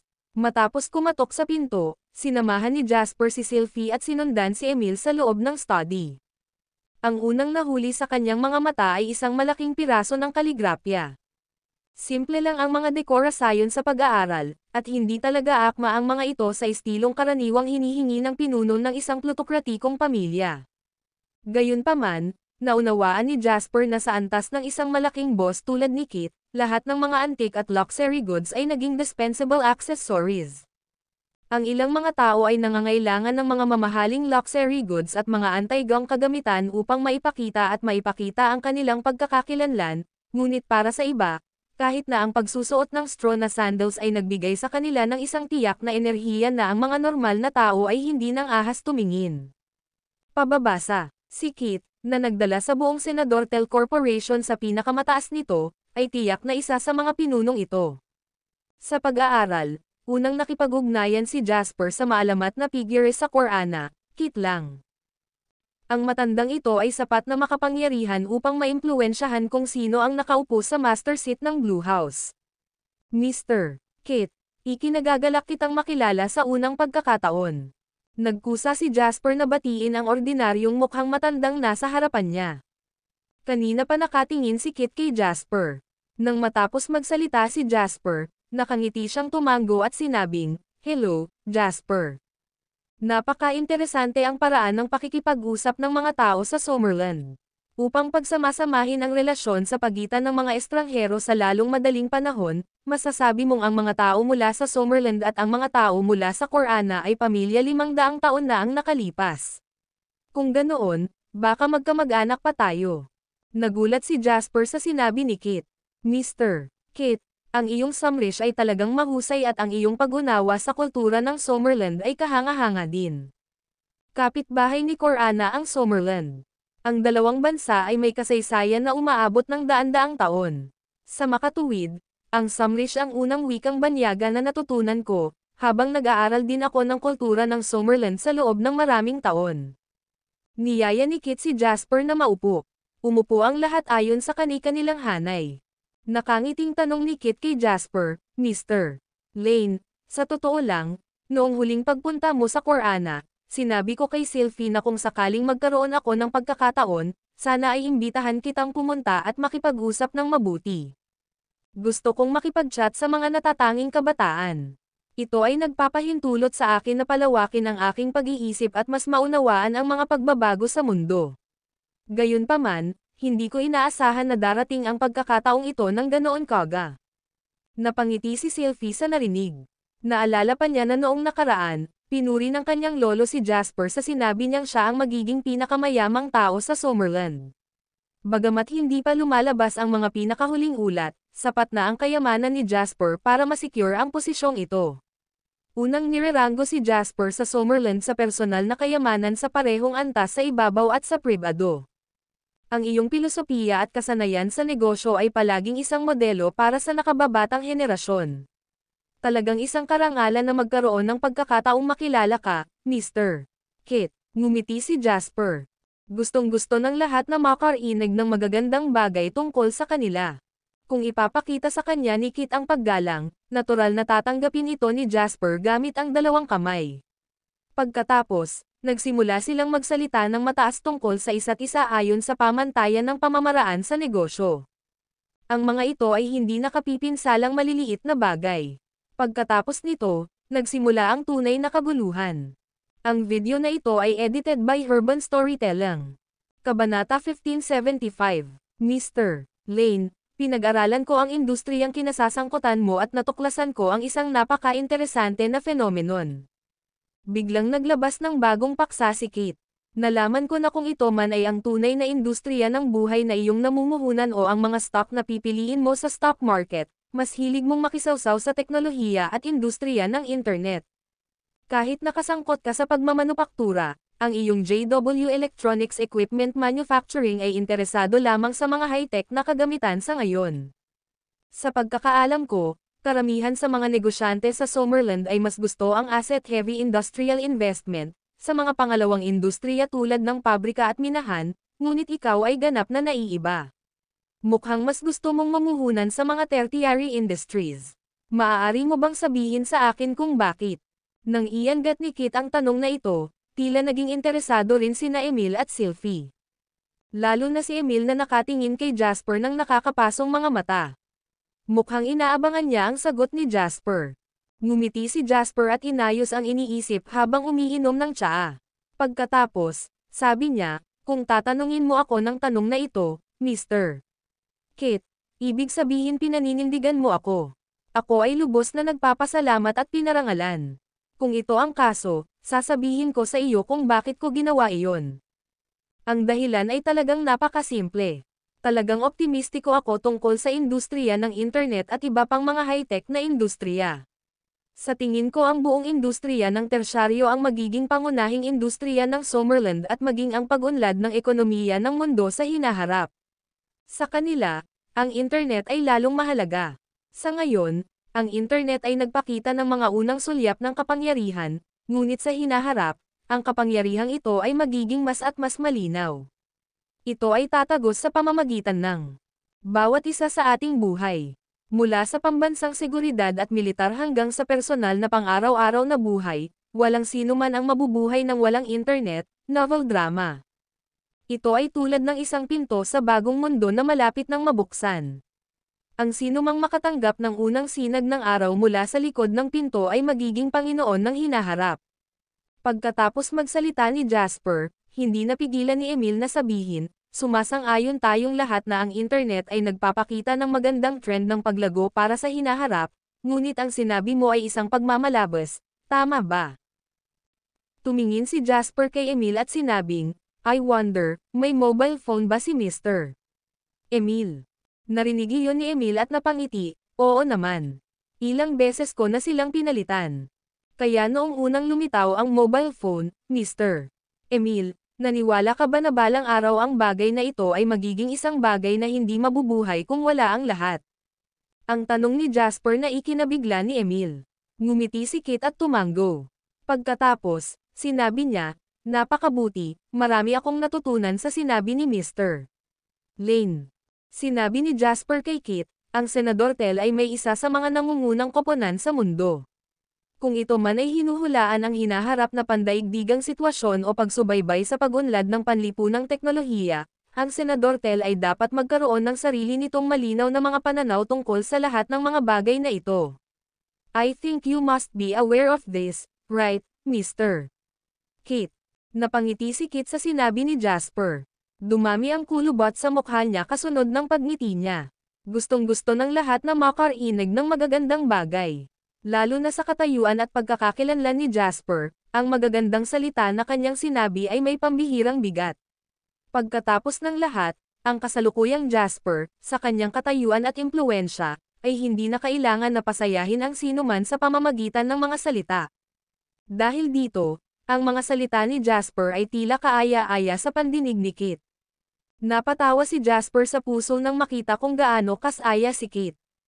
Tiyak na, gaano man kataas ang pag-angat ni Corana o kung gaano karaming yaman ang naipon nito, pagdating sa bansang ito na itinuturing na isang maliit na bansa sa loob ng libu-libong taon at umunlad lamang sa nakalipas na 100 taon, ang pagiging inferiority complex ng mga mamamayan nito ay madalas na nagpapakita ng sarili.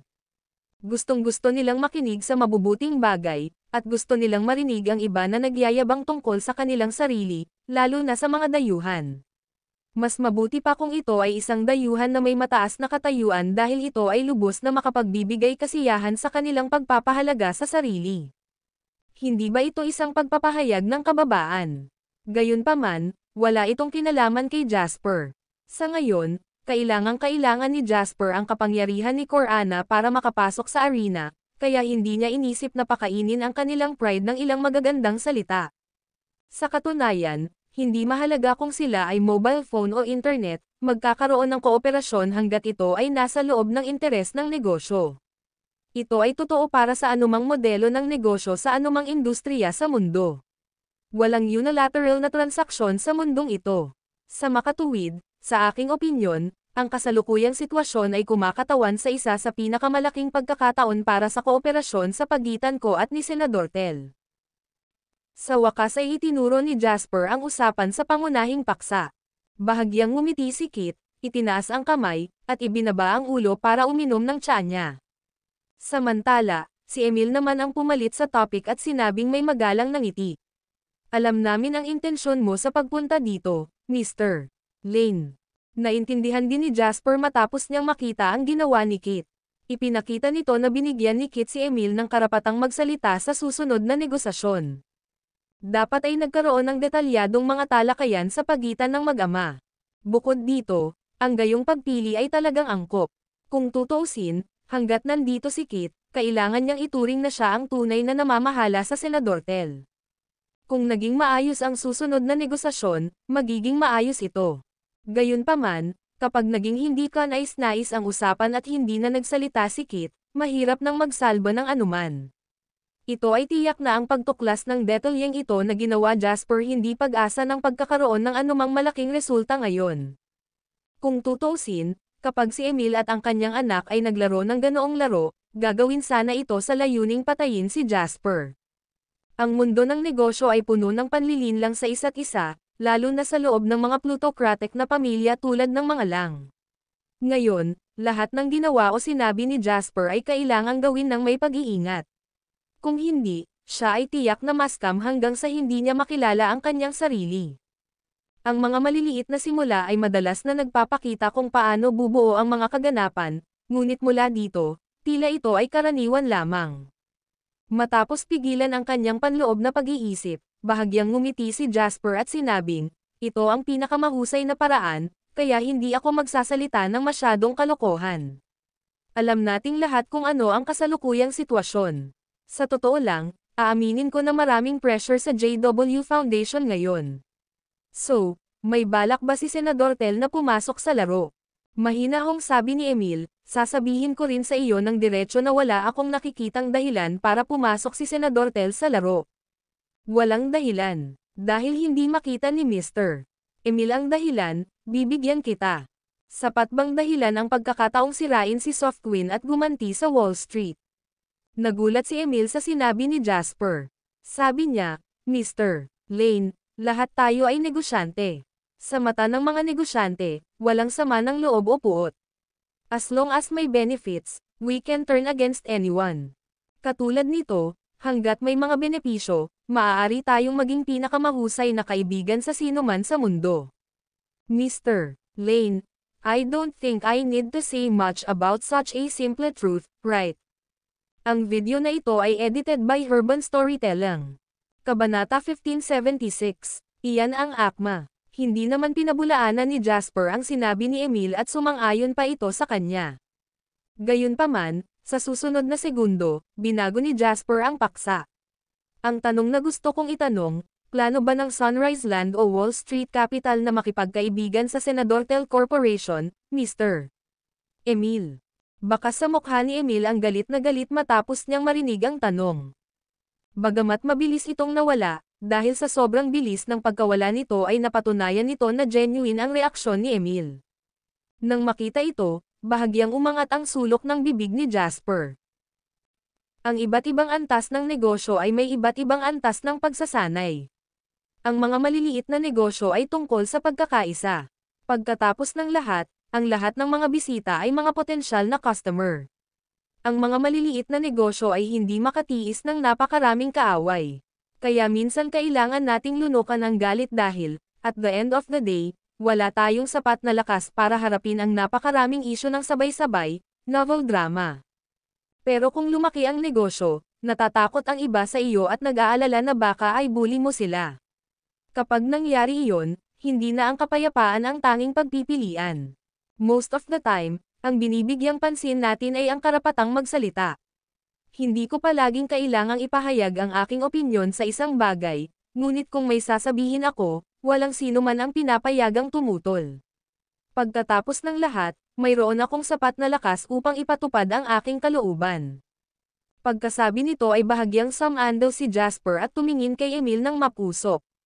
Patuloy niya, so ngayon, may dahilan ba para sumali ang Senador Tel Corporation? Napatingin si Emil sa mukha ng binatang Summerland na nasa harapan niya at bigla siyang nakaramdam ng panlulumo at hingal.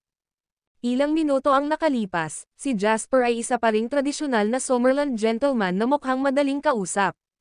Gayunpaman, pagkaraan ng ilang minuto, si Jasper ay naging napakalaki at nananakot. Masyado pa siyang agresibo na maging si Emil ay nakaramdam ng kaunting pagkasikal. Ang malaking kaibahan ay lubhang hindi komportable. Bilang vice-presidente ng Senador Tel Corporation, si Emil ay sinanay ni Kit mula pagkabata para maging kahalili niya. Talagang hindi siya tulad ng isang karaniwang tao. Kaya naman, naunawaan niya na ang Jasper na umaasal na parang maginoon-noon at ang Jasper na agresibo ngayon ay kapwa hindi ang tunay na Jasper. Ang mga personalidad na ito ay kailangan lamang dahil sila ay nasa isang negosasyon sa negosyo. Kahit na naiintindihan niya ang dahilan kung bakit, ngayong pisikal na siyang nakaupo sa tapat ni Jasper sa negosasyong ito, napagtanto ni Emil kung bakit ang lalaking Summerland na ito na halos kasing edad ng kanyang anak na babae ay maaaring umabot sa tugatog ng Summerland sa kabila ng kanyang edad. Napakalakas ng aura niya. Dati ay sa kanyang ama lamang niya nakita ang ganitong aura. Samantala, nasaksihan ni Kit ang eksenang ito. Ibinaba niya ang ulo para inumin ang tsaa niya at ang malinaw na tsaa ay sumasalamin sa bahagyang dismayadong tingin ni Kit. Tila kailangan pa niyang mabuhay ng ilang taon na para bang ipinasa kay Emil ngayon ang napakalaking pamilyang Senador Tel, natatakot siyang magkaroon ng problema. Hindi malalaman ni Kit na ang kanyang mga alalahanin sa panahong ito ay totoong nangyari sa kanyang nakaraang buhay. Mr. Lane, ngayon ay nahaharap si Senador Tel sa isang napakahirap na pagpipilian at pagkatapos gawin ang pagpipiliang ito, malamang na magbabayad si Senador Tel ng malaking halaga para dito. Gayunpaman, si Emil ay hindi isang pangkaraniwang tao. Huminga siya ng malalim, inayos ang mood, tinitigan si Jasper, at sinabing, Mr. Lane, nasa napakakritikal na yugto ka ngayon, at handa rin kaming tulungan ka sa abot ng aming makakaya. Ngunit bumalik sa tanong na iyon, ano ang makukuha ni Senador Tel dito? Sapat ba ang merkado ng Sunrise Land? Tanong ni Jasper. Tumaas ang kilay ni Emil at ngumiti. Mr. Lane, niloloko mo ba ako? Bihira akong magbiro, at higit pa sa ganoong oras. Ang video na ito ay edited by Urban Storytelling. Kabanata 1577. Umiling si Jasper, itinuro ang kanyang daliri patungo sa lokasyon ng Sunrise Land, at sinabing, pagkatapos matalo ang Soft Queen, ang domestic venture capital market ng Sunrise Land ay may iwan ng walang laman. Hindi ba nasasabik si Senador Tel na subukang makuha ang malaking market na ito? Gayunpaman, ang Senador Tel ay hindi kasangkot sa venture capital. Kumunat ang noo ni Emil. Kapag ang isang sirang merkado sa pananalapi ay inilagay sa harap mo, kahit na ang isang nagbebenta ng atsara ay maaaring magpalat kaagad ng mga karera, sabi ni Jasper. Tumawa si Emil. Hindi alam kung natuwa siya sa sinabi ni Jasper. Mr. Lane, hindi ka pa nakakaisip ng anumang tunay at taos-pusong kondisyon hanggang ngayon. Ang iyong sinabi ay batay sa pamamahagi ng mga samsam sa digmaan pagkatapos ng tagumpay, ngunit ang kailangan naming makita ay ang iyong katapatan, Mr. Lane. Nagkibit balikat si Jasper matapos niyang marinig ang sinabi ni Emil. Tinanong niya, so ano ang gusto ni Senador Tel? Napakasimple nito, 40% ng mga stock ng JW, direktang sinabi ni Emil. Walang sinabi si Jasper. Sinaman niya ng tingin si Emil at tinapik ang mga daliri sa armrest ng sofa. Sa mga oras na ito, dinampot din ni Emil ang tasa sa harapan niya para uminom ng tsaa. Tila wala siyang pakialam sa kawalan ng emosyon sa mga mata ni Jasper. Mr. Emil, ang mga stock ni JW ay ipinagbabawal na teritoryo. Walang sino man ang maaaring hawakan ito, kahit na sino sila. Tiningnan mo na ako, kaya dapat ay aware ka na dito, mahinang sabi ni Jasper. Ibinaba ni Emil ang kanyang tasa at sinabing relax, sa palagay ko ay walang anumang bagay sa mundong ito na hindi mo mabibili. Kung meron, tataasan ko na lang ang presyo. Kung ikukumpara sa pagkatalo at pagkawala ng lahat sa labanang ito, sa tingin ko ang pagkawala ng 40% ng mga stock ay isang mas katanggap-tanggap na pagpipilian, Mr. Lane. At maipapangako ko na hindi kailanman makikialam ang Senador Tel Corporation sa anumang pagpapasya sa pagpapatakbo ng JW Investment Company at lalahok lamang sa pagboto sa mga dibidendo at iba pang pangunahing isyo. Sa madaling salita, sa iyo pa rin ang JW. Natuwa naman si Jasper. Ginamit ni Jasper ang retorika na ito para bilhin ang Abilon at Terrizone, ngunit hindi niya inaasahan na balang araw ay may gagamit ng parehong retorika na ito para hikayatin siyang ibenta ang mga stock ng kumpanya. No way, sabi ni Jasper ng dalawang salita at malinaw na sinabi sa kanila ang kanyang paninindigan dito. Kung gayon natatakot ako na mahirap para sa atin na magtulungan. Hindi pumayag si Emil. Ang negosasyon ay agad na umabot sa isang pagkapatas. Napagtanto ni Jasper na ang negosasyong ito ay hindi magiging maayos bago siya magsimula, ngunit hindi niya inaasahan na magiging ganito kahirap. Kahit na malapit na siyang mabaygo, hindi ginamit ni Jasper ang kanyang tinatagong trumpeta na inihanda niya para kay Senador Tel. Samantala, wala ring intensyon ang kanyang kalaban na aktibong banggitin ito. Dahil dito, medyo nagduda si Jasper sa mga kakayahan sa negosyo ni Adele. Kung ginugol niya ang mahabang panahon sa pagkuha ng pangako mula sa mga Maynards sa North America ngunit hindi man lang ito kailangan ni Senador Tel, nakakahiya, novel drama. Hindi nagsalita si Jasper at hindi nagmamadali si Emil na ipagpatuloy ang panghihikayat sa kanya, kaya napuno ang hangin ng nakakagambalang kahihiyan. Sa sandaling ito, si Sylvie, na wala pang sinabi hanggang ngayon at narito lamang para samahan at panoorin ang bisita, ay nakatanggap ng tingin mula sa kanyang lolo, si Kit. Oras na niya para sumikat. Mr. Kakababa lang ni Lane ng eroplano at dapat ay pagod na siya.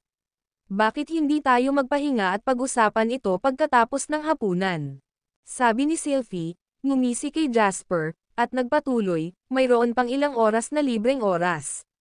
I will be happy to be your tour guide, can take you around to see the beauty of Sela. Si Emil ang nag-atake, si Kit ang garantiya, at si Sylvie ang pampadulas. Ang tatlong henerasyong ito ay nagbigay ng napakalaking pangangalaga para sa negosasyong ito. Tumayo si Jasper at ngumiti. Okay, gusto ko rin magpahinga. Ang video na ito ay edited by Urban Storytelling. Kabanata 1578. Alright, ito ay kapabayaan sa aming bahagi.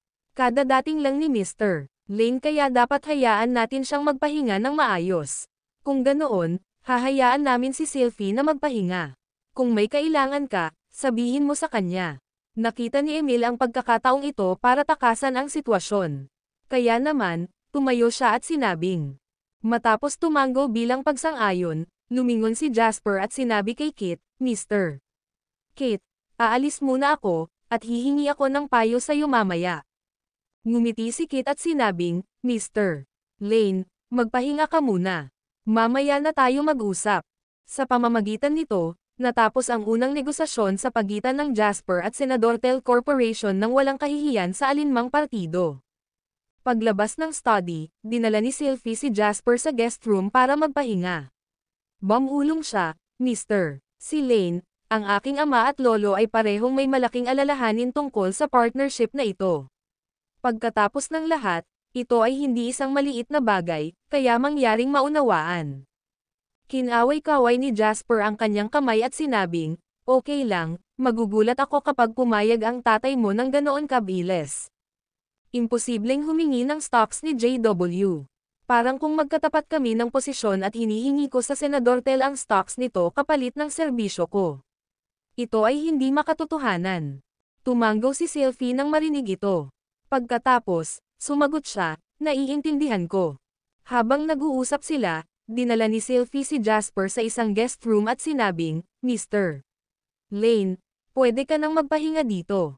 Aayusin ko ang isang katulong na maghintay sa pintuan. Kung may kailangan ka, maaari mong tawagan ang katulong anumang oras at pupunta ako rito sa lalong madaling panahon." Ngumiti si Jasper. "Bihira lang makatanggap ng ganyang pagtrato sa'yo, di ba, Prinsipe Sylvie?" Humalaklak si Sylvie. "Ikaw ang una." "Very good, sana ako na lang," sabi ni Jasper. Napaawang ang labi ni Sylvie at ngumiti. Pagkatapos, pinanood niya si Jasper na pumasok sa guest room. Sa sandaling ito, nag-uusap pa rin sina Emil at Kit sa study. "Pare, sa tingin ko ay wala ng pag-asa na makuha ang mga stock ni JW, sabi ni Emil kay Kit. Sumulyap si Kit kay Emil at dahan-daang sinabing, "Hindi ko naisip na kunin ang stocks nila. Ito ay maliit na halaga o interes sa akin." Nagulat si Emil at nagtanong, "Pero bago ito lang ang kondisyon na ibinigay mo sa akin, padre." "Iyon ay dahil alam kong hindi mo siya magagawang makipagkasundo."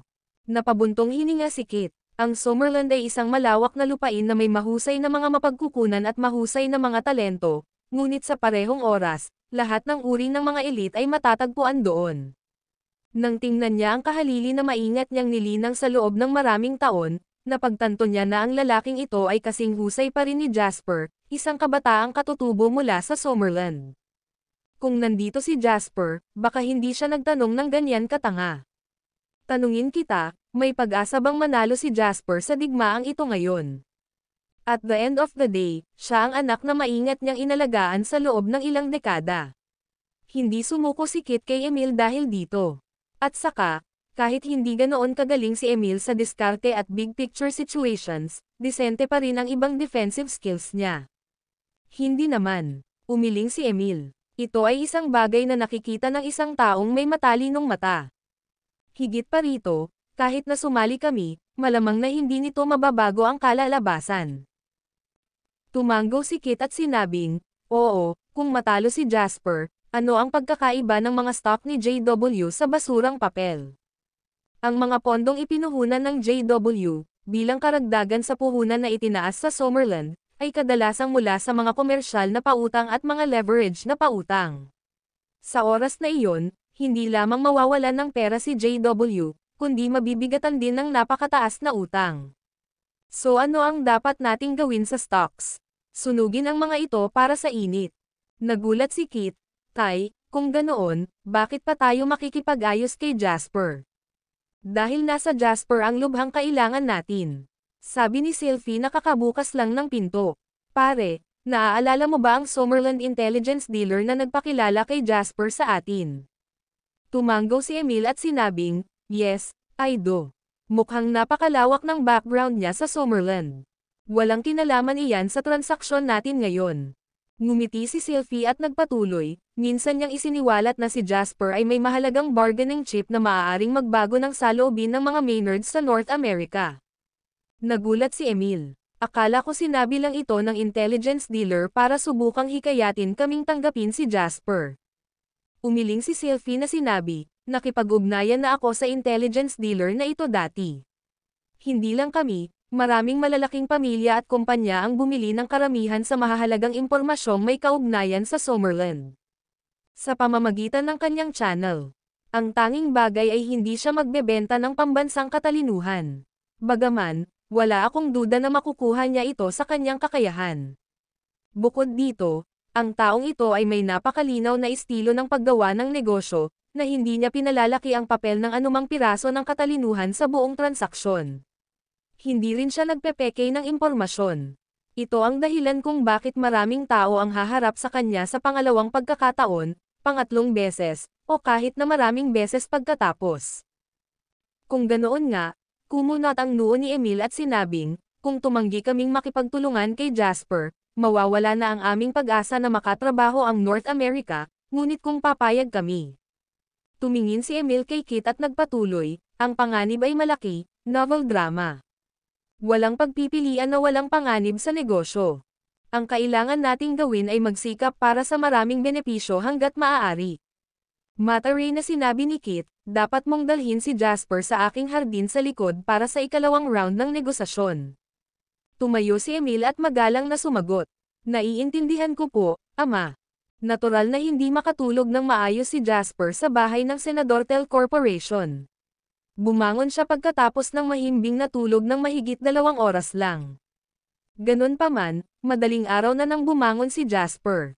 Pagkatapos niyang buksan ang pinto at lumabas, nagkataong lumakad si Sylvie mula sa malayo. Sa oras na ito, pinalitan ni Sylvie ang kanyang damit. Nakasuot siya ng garnet na pulang damit na may maselang silver corsage sa kanyang dibdib na walang ibang accessories. Ganun pa man, parang naglabas ng buong aura si Sylvie. Ng pagmamalabos at pagiging maislan. Masasabi ng sino mang makakita kay Sylvie na tiyak na lumaki ang babaeng ito sa marangyang buhay. Kung hindi, hindi niya malilinang ang ugali na ito. Gising ka na pala. Gusto mo ng hapunan? Tanong ni Sylvie sa pagsasaalang-alang. Labas tayo para maghapunan, mungkahi ni Jasper. Di ba sabi mo gusto mo akong isama para makita ang kagandahan ni Sela? Humalaklak si Sylvie at sinabing, akala ko masyado kang may stress, hindi ko inaasahan na nasa mood ka sa kasiyahan. Kailangang i-enjoy ng isang tao ang buhay habang nabubuhay pa siya. Kung hindi, bakit ako mag-abala na kumita ng napakaraming pera? Hinawakan ni Jasper ang coat niya at tumayo sa harap ni Sylvie. Ngumisi siya at nagtanong, I wonder if I'll get the honor of the tour selo with you, Princess Sylvie. Oo naman. Bahagyang yumoko si Sylvie at sumagot. Ang video na ito ay edited by Urban Storytelling. Kabanata 1579. Ang South River area ay kung saan nagtipon ang mga natatanging mayayamang tao ng Sela. Dito rin naitayo ang gusali ng punong tanggapan ng Senador Tel Corporation. Habang nakaupo sa kotse, natuklasan ni Jasper na dinala siya ni Sylvie sa base ng gusali ng opisina ng Senador Tel Corporation. Hindi niya maiwasang magtanong, hindi ba tayo naglilibot sa Sela? Humalaklak si Sylvie at buong pagmamalaking sinabi, ang South River area ay simbolo ng Sela, at ang Senador Tel Corporation ay simbolo ng South River area. Ano ang mas mahusay na paraan upang pahalagahan ang mga tanawin ng Sela kaysa sa pagdala sa iyo dito? Ang lahat ng maunlad na ekonomiya ng mga lungsod sa mundo ay karaniwang pareho. Ang mga matatayog na skyscraper at salamin na dingding ay makikita sa lahat ng dako. Ang mga kalye ay napakakitid at masikip. Dahil ang bawat pulgada ng lupa ay nagkakahalaga ng maraming pera sa isang komersyal na lugar, walang gobyerno ang handang magtayo ng mga kalsadang napakalawak sa mga lugar na ito. Walang batik ang mga lansangan. Ang mga elite na walang kamali-mali na nakasuot ng white collar ay nasa lahat ng dako at sila ay may hawak na kape o computer, nakikipag-chat at nagtatawanan, o naglalakad ng nagmamadali. Hindi pumasok si Jasper sa gusali ng Senador Tel Corporation dahil magiging boring ito. Sa halip, ihalukip-kap ang kanyang mga kamay sa kanyang likuran at mamili ng walang patutunguhan kasama ang kumpanya ni Sylvie. Biglang huminto si Jasper sa harap ng bintana ng isang jewelry store. Nang makita ni Sylvie na nakatitig si Jasper sa isang brooch na hugis Sydney na gawa sa brilyante sa likod ng bintana ng tindahan, nagtanong siya, may binibili ka bang regalo? Tumanggaw si Jasper at ngumiti. Ang fiancé ko. Marami na akong napuntahang lugar, pero bihira akong magdala ng mga regalo sa kanya. Ang brooch na ito ay babagay sa kanya. Habang nagsasalita siya, tinawag ni Jasper ang tindera. I-wrap mo ito para sa akin, sabi ni Jasper, itinuro ang brooch sa bintana, novel drama. Halatang medyo nahihiya ang tindera. Pasensya na po sir, ang brooch na ito ay para sa exhibit lamang at hindi ibinebenta. Hindi maintindihan ni Jasper si Corana, kaya nilinggan niya si Sylvie. Si Sylvie ay hindi nagsalin para sa kanya ngunit may sinabi sa tindera. Hindi nagtagal, hinawakan ng tindera ang nakabalot na brooch sa magkabilang kamay at iniabot kay Jasper. 180,000 US dollars. Masasabi lamang na laging may mga bagay sa mundong ito na may mga pagpapahalagang lampas sa imahinasyon ng mga ordinaryong tao. Matapos mamili saglit at makabili ng mga reg-along dapat bilhin, pumasok sina Jasper at Sylvie sa isang coffee shop. Arbitraryo silang umorder ng 2 tasa ng kape. Nag-uusap at nagtatawanan ang dalawa, ngunit pagkatapos, nakita nila na ang malaking screen sa kalye ay nagbo-broadcast ng mga pinansyal na balita sa pamamagitan ng salamin na bintana. Sa panahong ito, ang bawat bansa sa mundo ay pareho. Ang lahat ng balita sa pananalapi sa buong mundo ay hindi maaaring makabawas sa kanilang sarili mula sa mga pangunahing balita tungkol sa trading curve sa stock market ng Estados Unidos. Ito ang unang pagkakataon sa kasaysayan na ang Dow Jones ay umabot sa isang trading curve. Ito ay sapat na makabuluhan para sa katamtamang laki ng pinansyal na bilog na pag-usapan ito ng mahabang panahon. Sa isang paraan, ikaw ang numero 1 tao sa mundo. Sinulyapan ni Sylvie ang balita sa labas at sinabi kay Jasper. Kinawayan ni Jasper ang kanyang kamay at sinabing, ano ang ibig sabihin ng pagiging numero 1 tao? Ayokong maging number 1 kung magiging ganito. Naglakas loob ka bang sabihin na hindi mo ipinagmamalaki ang iyong mga tagumpay? Curious na tanong ni Sylvie. Magsisinungaling ako sa iyo kung sasabihin kong hindi. Kapag nag-iisa ako sa madilim na gabi, tahimik akong nakadarama ng kasiyahan. Pagkatapos ng lahat, ako ay isang lalaki at ang mga lalaki ay patuloy na hinahabol ang pakiramdam ng pagiging mas mahusay kaysa sa lahat sa buong buhay nila. Ang bawat isa sa aking mga aksyon ay nakakaakit ng pansin at nakakaapekto sa buhay ng hindi mabilang na mga tao. Ganito dapat ang pakiramdam ng isang emperador noong sinaunang panahon, same time na sabi ni Jasper. Ngunit ang pakiramdam na ito ay tumatagal ng napakaikling panahon. Kung mas mataas ka, mas malakas ang hangin na kailangan mong harapin. Kung hindi ka matatag, babagsak ka. Sa Summerland, mayroon tayong matandang kasabihan na the higher you stand, the greater the fall. Ito talaga ang katotohanan sa likod ng konsepto ng kapangyarihan. Saglit na nag-isip si Sylvie at sinabing, tama bang sabihin na kung nasa isang negosyo ka na nagkakahalaga ng 10 milyon, maaari kang bumalik kapag nabigo ka, at kahit na magsagawa ka ng isang negosyo na nagkakahalaga ng 100 milyon, maaari ka pa ring magsimulang muli kung bumagsak ka, ngunit sa puntong ito ay hindi na posible. Humigop ng kape si Jasper. Napuno ng mapait at masaganang lasa ang kanyang bibig. Aniya, halos pareho lang. Mas marami ang gustong bumagsak ako kaysa sa mga gustong tumayo ako. Pero kahit ano pa ang isipin ng iba, I have the clearest understanding of my current situation. Maaari lamang akong lumipat pasulong at pataas, at hindi ako lumingon. Kapag lumingon ako, tapos na ang lahat. Humingi ng tawad ang sagot ni Sylvie, naiintindihan ko ang pressure na nararamdaman mo ngayon. Bilang isang kaibigan, pasensya na, limitado ang impluwensya ko sa aking lolo at hindi ko siya makumbinsi na bigyan ka pa ng tulong. Ang desisyon na ito ay mahalaga at mahalaga. May sariling konsiderasyon si Mr. Kit. Naniniwala ako na gagawin niya ang tamang pagpipilian. Ngumiti si Jasper. Diretsahang kakausapin ka ni Lolo sa susunod na negosasyon, biglang sabi ni Sylvie. Saglit na natigilan si Jasper at tumango, this is for the best kasi wala akong masyadong oras at hindi ako makakatagal sa sela. Salamat sa impormasyon. Sa sandaling ito, nakatawag ng atensyon nila ang pag-uusap ng 2 lalaki sa tabi ng mesa. Haha. Gusto ko talagang magpasalamat sa JW Foundation. Sinundan ko sila at pinaikli ang Nikkei Index. Malaki ang kinita ko mula doon. Tuwang-tuwang sabi ng isang lalaking nakasuot ng maselang terno. Halatang wala sa mood ang lalaking nasa tapat. He cursed, Joey. Stop making cynical remarks. Nakaranas ako ng malungkot na pagkawala. Hindi ka naman naglalaro ng stocks. Ano ang nawawala sa iyo? Curious na tanong ni Joey. Lahat ito ay dahil sa pagbagsak ng Nikkei Index. Ang kumpanya sa Sunrise Land kung saan nagtrabaho ang aming kumpanya ay nasa bingit ng bangkarota, kaya ang aming kumpanya ay nawalan ng isang malaking customer. Ang pinakamasama ay ako ang namamahala sa customer na ito. Damn, I think JW Foundation can go to hell. Panipi. Ngumisi si Joey at sumagot, Paano mo masisisi ang JW Foundation sa kawalan ng lakas ng kumpanya mo? Ngunit muli, ang stock market ay naging magulo kamakailan, at mahirap para sa mga entity na magnegosyo, lalo na para sa mga kumpanya ng dayuhang kalakalan. Marami sa mga kaibigan ko sa industriyang ito ang nawalan ng trabaho. Ang lalaking nakaupo sa tapat ni Joey ay nagngangalit ang kanyang mga ngipin at sinabing, kaya nga sabi ko ang JW Foundation ay mapupunta sa impyerno. Kahit paano mo sila isumpa, sila ang mga upper class na mataas sa social ladder. Hindi ka nila maririnig kahit gaano kakalakas magmura. Ngumisi si Sylvie kay Jasper pagkasabi nun ni Joey. Nagkibit balikat si Jasper para itago ang hiya. Sorry, narinig niya yung sinabi ng lalaki. Na-curious ako, bakit walang mga kumpanya mula sa Corana na nakibahagi sa isang bagay na napakalaking bagay?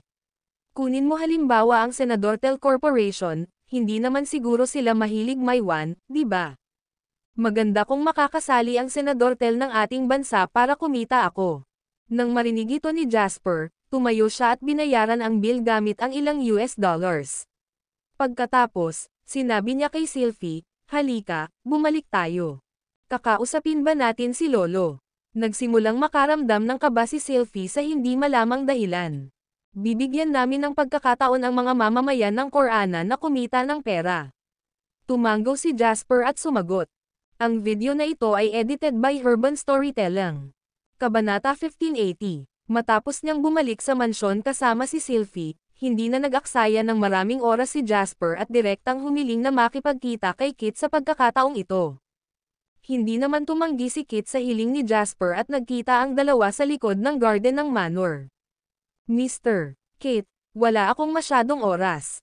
Umupo sa tapat ni Kit, dumiretso sa punto si Jasper. Bagamat mahalaga ang pagpupulong na ito, marami na siyang nasayang na oras.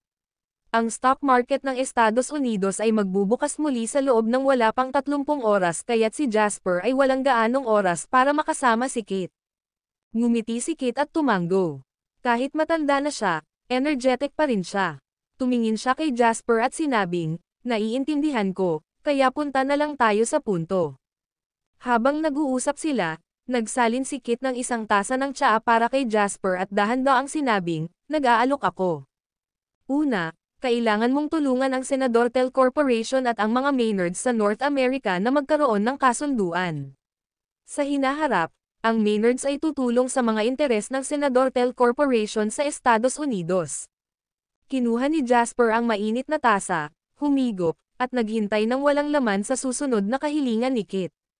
Pangalawa, maaaring isuko ng Senadortel Corporation ang mga stock ng JW Company, ngunit sa hinaharap, dapat makakuha ang Senadortel ng bahagi ng mga patent ng JW Company sa industriya ng teknolohiya, mobile, at internet ng libre.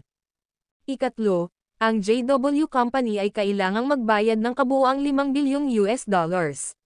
Siyempre, ang bayad na ito ay maaaring bayaran ng installment sa loob ng susunod na 5 taon. Pagkatapos niyang sabihin ang tatlong terminong ito, sinulyapan ni Kit si Jasper, na umiinom ng tsaa habang nakayuko. Pagkatapos, nagpatuloy siya, kapalit nito, papasok ang Senadortel Corporation sa merkado kapag nagbukas ang US stock market kinabukasan. Tutulungan namin ang JW Foundation na labanan ang Softwin at Wall Street Capital sa lahat ng mga gastos. Ang mga paunang pagtatantya ay nagpapahiwatig na ang Senadortel Corporation ay kailangang mamuhunan ng hindi bababa sa 50 bilyong US dollars. Matapos pakinggan ang sinabi ni Kit, tumawa si Jasper. Mr. Kit, niloloko mo ba ako? Nagdulot ng pagkislap sa mga mata ni Kit ang sinabi ni Jasper. Bihira akong makipagbiroan sa mga tao sa mga negosasyon sa negosyo. Well, tumango si Jasper at sinabing, kung gayon, ibibigay ko rin ang aking mga tuntunin. Gusto kong marinig ang mga detalye, sabi ni Kit. Una, ang Senadortel Corporation ay dapat mamuhunan ng hindi bababa sa 100 bilyong US dollars upang makipagtulungan sa lahat ng mga paggalaw ng JW Foundation. Sa madaling salita, ang JW Foundation ang namamahala sa lahat ng aktibidad. Pangalawa, hindi maaaring umatras ang Senadortel Corporation hanggat hindi opisyal na natapos ang kooperasyon. Mayroon lang akong 2 termino, At upang mabigyan ang Senador Tel Corporation ng kaukulang mga benepisyo, nangangako ang JW Foundation na babayaran ang Senador Tel Corporation ng $2 bilyong bilang mga gastos sa paggawa sa loob ng susunod na 5 taon. Pangalawa, matutulungan ko ang Senador Tel Corporation na makipag-ayos sa mga Maynards sa North America, pero hindi ako nangangako na tutulungan kayong dalawa na magkasundo. Sa madaling salita, isa lang akong tagapamagitan. Kung makakamit ang negosasyon ay depende sa kung magkano ang handang bayaran ni Senador Tel. Pagkasabi nun, nagkibit balikat si Jasper at ngumiti. Tapos, sabi niya kay Kit, Mr. Kate, tingnan mo, ganito ka tame time na makipag-ayos sa mga tuntunin. Kapag gumawa ako ng 2 kahilingan, magbibigay ako ng 2 benepisyo sa parehong oras. Nag-aalok ako ng taos-pusong pagtrato sa lahat at patas na pangangalakal sa kapwa bata at matanda. Natawa si Kit sa sinabi nito. Mr. Lane, sa pagkakataong ito, ikaw naman ang magbiro sa akin. Malumanay na sabi ni Jasper, biro mo muna ako. Kung taos-puso ka at handang makipag-usap, maaari akong makipag-usap. Kung nagbibiro ka pa rin, sa palagay ko ay maaari tayong kumain ng maaga. Kumunot ang noo ni Kit at sumagot, Mr. Lane, kailangan mong maunawaan na kailangan mo ng Senador Tel Corporation para tulungan ka ngayon. Hindi ka nakikiusap sa Senador Tel Corporation na lumahok. Hindi mahalaga kung hihilingin ko ito o hindi. Bagaman inaamin ko na kailangan ko talaga ang kapangyarihan ng Senador Tel Corporation ngayon, ngunit muli, kung wala ako, ang mga pagkalugi ng Senador Tel sa ibang lugar ay hindi rin mababawi. Nang makitang bahagyang nagbago ang ekspresyon ni Kit, nagpatuloy si Jasper, Mr. Kit, hindi ito banta, kundi isang prangka na pag-uusap sa pagitan ng matatalinong tao. Napatingin si Kit kay Jasper nang hindi nagsasalita. Ibinaba ni Jasper ang kanyang ulo para uminom ng kanyang tsaa. Wala na siyang sinabi pa. Naging tahimik ang kapaligiran sa garden. Tila walang gustong umatras. Samantala, tahimik na ininom ni Jasper ang kanyang tsaa. Hindi nagsalita si Kit kahit hanggang sa lumamig ang tasa sa kanyang kamay at nakita niya ang ilalim ng kanyang inumin. Napabuntong hininga si Jasper. Pagkatapos, tumayo siya at sinabing, Mr. Kate, since we can't come to a set of conditions that both you and I satisfied with, then parang ngayon lang ako makakabalik sa Summerland. Mamamatay ka kung babalik ka, mahinang sabi ni Kit. Mahinahong sabi ni Jasper, Mr. Kate, masyado kang confident, taga Summerland ako. Sabi ni Jasper, itinuro ang direksyon ng kanyang bansa, at mahinahong sinabi, nasa likuran ko ang aking inang bayan. Natuwa si Kit at sinabi niya, mukhang madamdamin ito, ngunit napakawalang muwang din. Ito ay hindi walang muwang. Seryoso ang hitsura ni Jasper at sinabing, alam ng 1.3 bilyong tao ng Summerland kung ano ang haharapin nila kapag bumagsak ako, at mas naiintindihan ito ng gobyerno ng Summerland. Talagang nakasangla lang ako noon, pero ngayon, kahit pon, nagawa kong i-crash ang market ng kalaban ko. Sa puntong ito, hula ko na ang isang pon na tulad ko ay hindi na magiging isang pon na madaling itapon, novel drama. Ako ang benchmark, at ang benchmark ay hindi maaaring mahulog. Patuloy ni Jasper, sana lang ay patuloy akong mapataas ang aking halaga sa harap ng aking inang bayan, kaya't tumayo ako rito upang makipag-ayos sa iyo. Mr. Kate, maglakas loob ka bang makipagpustahan sa akin? Aalis ako sa lugar na ito at direktang lilipad sa Swallow Capital. Sa Lunes, tiyak na papasok ang gobyerno ng Summerland sa laro kung saan ang gobyerno ng Estados Unidos ay hindi nauupo. Sa oras na iyon, ang digmaang pinansyal sa pagitan ng silangan at kanluran ay mag-aapoy. Kapag dumating ang mga oras na iyon, maaari bang umiwas si Corana, na may espesyal na hiegrapikong lokasyon at parehong espesyal na katayuan sa ekonomiya, at ang mga senador tel plutocrats, na may mahahalagang interes sa maraming bansa sa buong mundo. Ang mga salitang ito ay nagpang-inig sa mapuputing kilay ni Kit. Tumagilid si Jasper, lumapit kay Kit, tinitigan ang mukha ng matanda, at sinabing, at least, sa ngayon, nasa kontrol pa rin naming mga negosyante ang usaping ito. Gayunpaman, kapag ito ay naging isang pagtatalo sa pagitan ng mga bansa, ikaw at ako ay magiging kanya na kumpay. Ngayon, Mr. Kit, willing ba si Senador Tel na maging chess player o chess piece? Dahil sa sinabi ni Jasper, nabalot ng mahabang katahimikan si Kit. Hindi alam kung gaano katagal ang lumipas. Nang malapit nang mawalan ng pasensya si Jasper, dahan-daang nagsalita si Kit. Dapat kang mangako na tutulungan mo si Senador Tel na maisakatuparan ang mga interes nito sa Estados Unidos. Walang puwang para sa kompromiso tungkol dito. Pinigilan ni Jasper ang labis na kaligayahan sa kanyang puso at mahinahong sumagot, tiwala ako na makukumbansi ko ang mga Maynards ng North America.